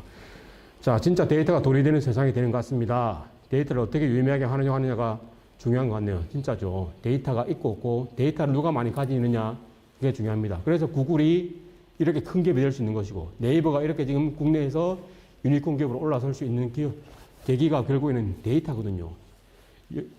여러분들 아마 10명 중에 9명은 네이버로 검색할 겁니다. 요즘에 유튜브도 검색 많이 하시죠. 그만큼 다 글로 들어온다는 거죠. 그럼 그 사람의 데이터를 글로 다 들어가거든요. 그러니까 모든 사람들이 데이터를 다 가지고 있단 말은 결국에는 이 세상을 지배할 거라는 겁니다. 결국에는 지배라는 것이 나쁜 의미의 지배가 아니고요. 좋은 의미로 모든 데이터를 활용해가지고 이 사람이 원하는 바가 뭔지 서비스를 해준다. 그게 ICB에 모바일로 서비스를 해주게 되면은 이 사람은 결국에는 네이버의 노예가 될 수밖에 없다는 겁니다. 노예가 나쁜 의미의 노예는 아니고요. 항상 네이버를 가지고 세상을 살아갈 수밖에 없는 사람이 될 것이다. 그게 네이버, 구글 이런 회사들이 무서운 이유죠. 또 요즘에 무서운 게 뭡니까? 결국에는 아마존도 아주 무서워지고 있죠. 결국에는 데이터가 힘이 되는 세상이 되고 있습니다. 오늘 주제처럼 빅데이터 응용이라는 그 과목인데요. 말 그대로 빅데이터, 데이터를 어떻게 활용하고 사용하면서 이 응용 사례들을 수업 시간에 계속 쭉 볼 거거든요. 고물해가지고 어떻게 우리는 데이터를 활용해야 될 것이냐 그런 인사이트만 얻을 수 있도록 이 수업을 한 학기 동안 진행을 할 겁니다. 3월부터 진행할 거니까 신입생분들은 많이 좀 수업 들으시고 많이 좀 깨달음을 얻어갈 수 있는 그런 수업이 됐으면 좋겠고 그에 대한 오늘 시범 강의였는데 2시간 동안 많은 분들이 막 경청해 주신 것 같고 뭐 글도 많이 남겨주시고 저도 열심히 한 것 같습니다. 목이 벌써 아파오고 머리도 지근지근 아파오는데 빨리 집에 가라시는 것 같네요. 빨리 가서 자고 내일 또 수업 또 해야 되니까 내일은 또 저희 그 세 번째 수업입니다. 내일도 제 수업인데요. 내일은 기술 창업론 수업이고 또 새로운 교재 하나 개발했습니다. 4차 산업혁명 시대의 창업 전략이라는 교재를 하나 개발했으니까 근데 제 수업은 다 비슷비슷할 겁니다. 실제 이런 트렌드 분석이 대부분이 줄을 이루기 때문에 제목만 다르지 뭐 내용이 똑같노 그렇게 말씀하시면 저는 할 말은 없습니다만 그래도 어떻게든 좀 차별화를 될 수 있도록 자료를 만들어 볼 거니까요. 내일도 기대해 주시고 자 오늘 2시간 고생 많았습니다. 자 그러면 수고 많으셨고 내일 또 7시에 뵙겠습니다. 자 고생했습니다.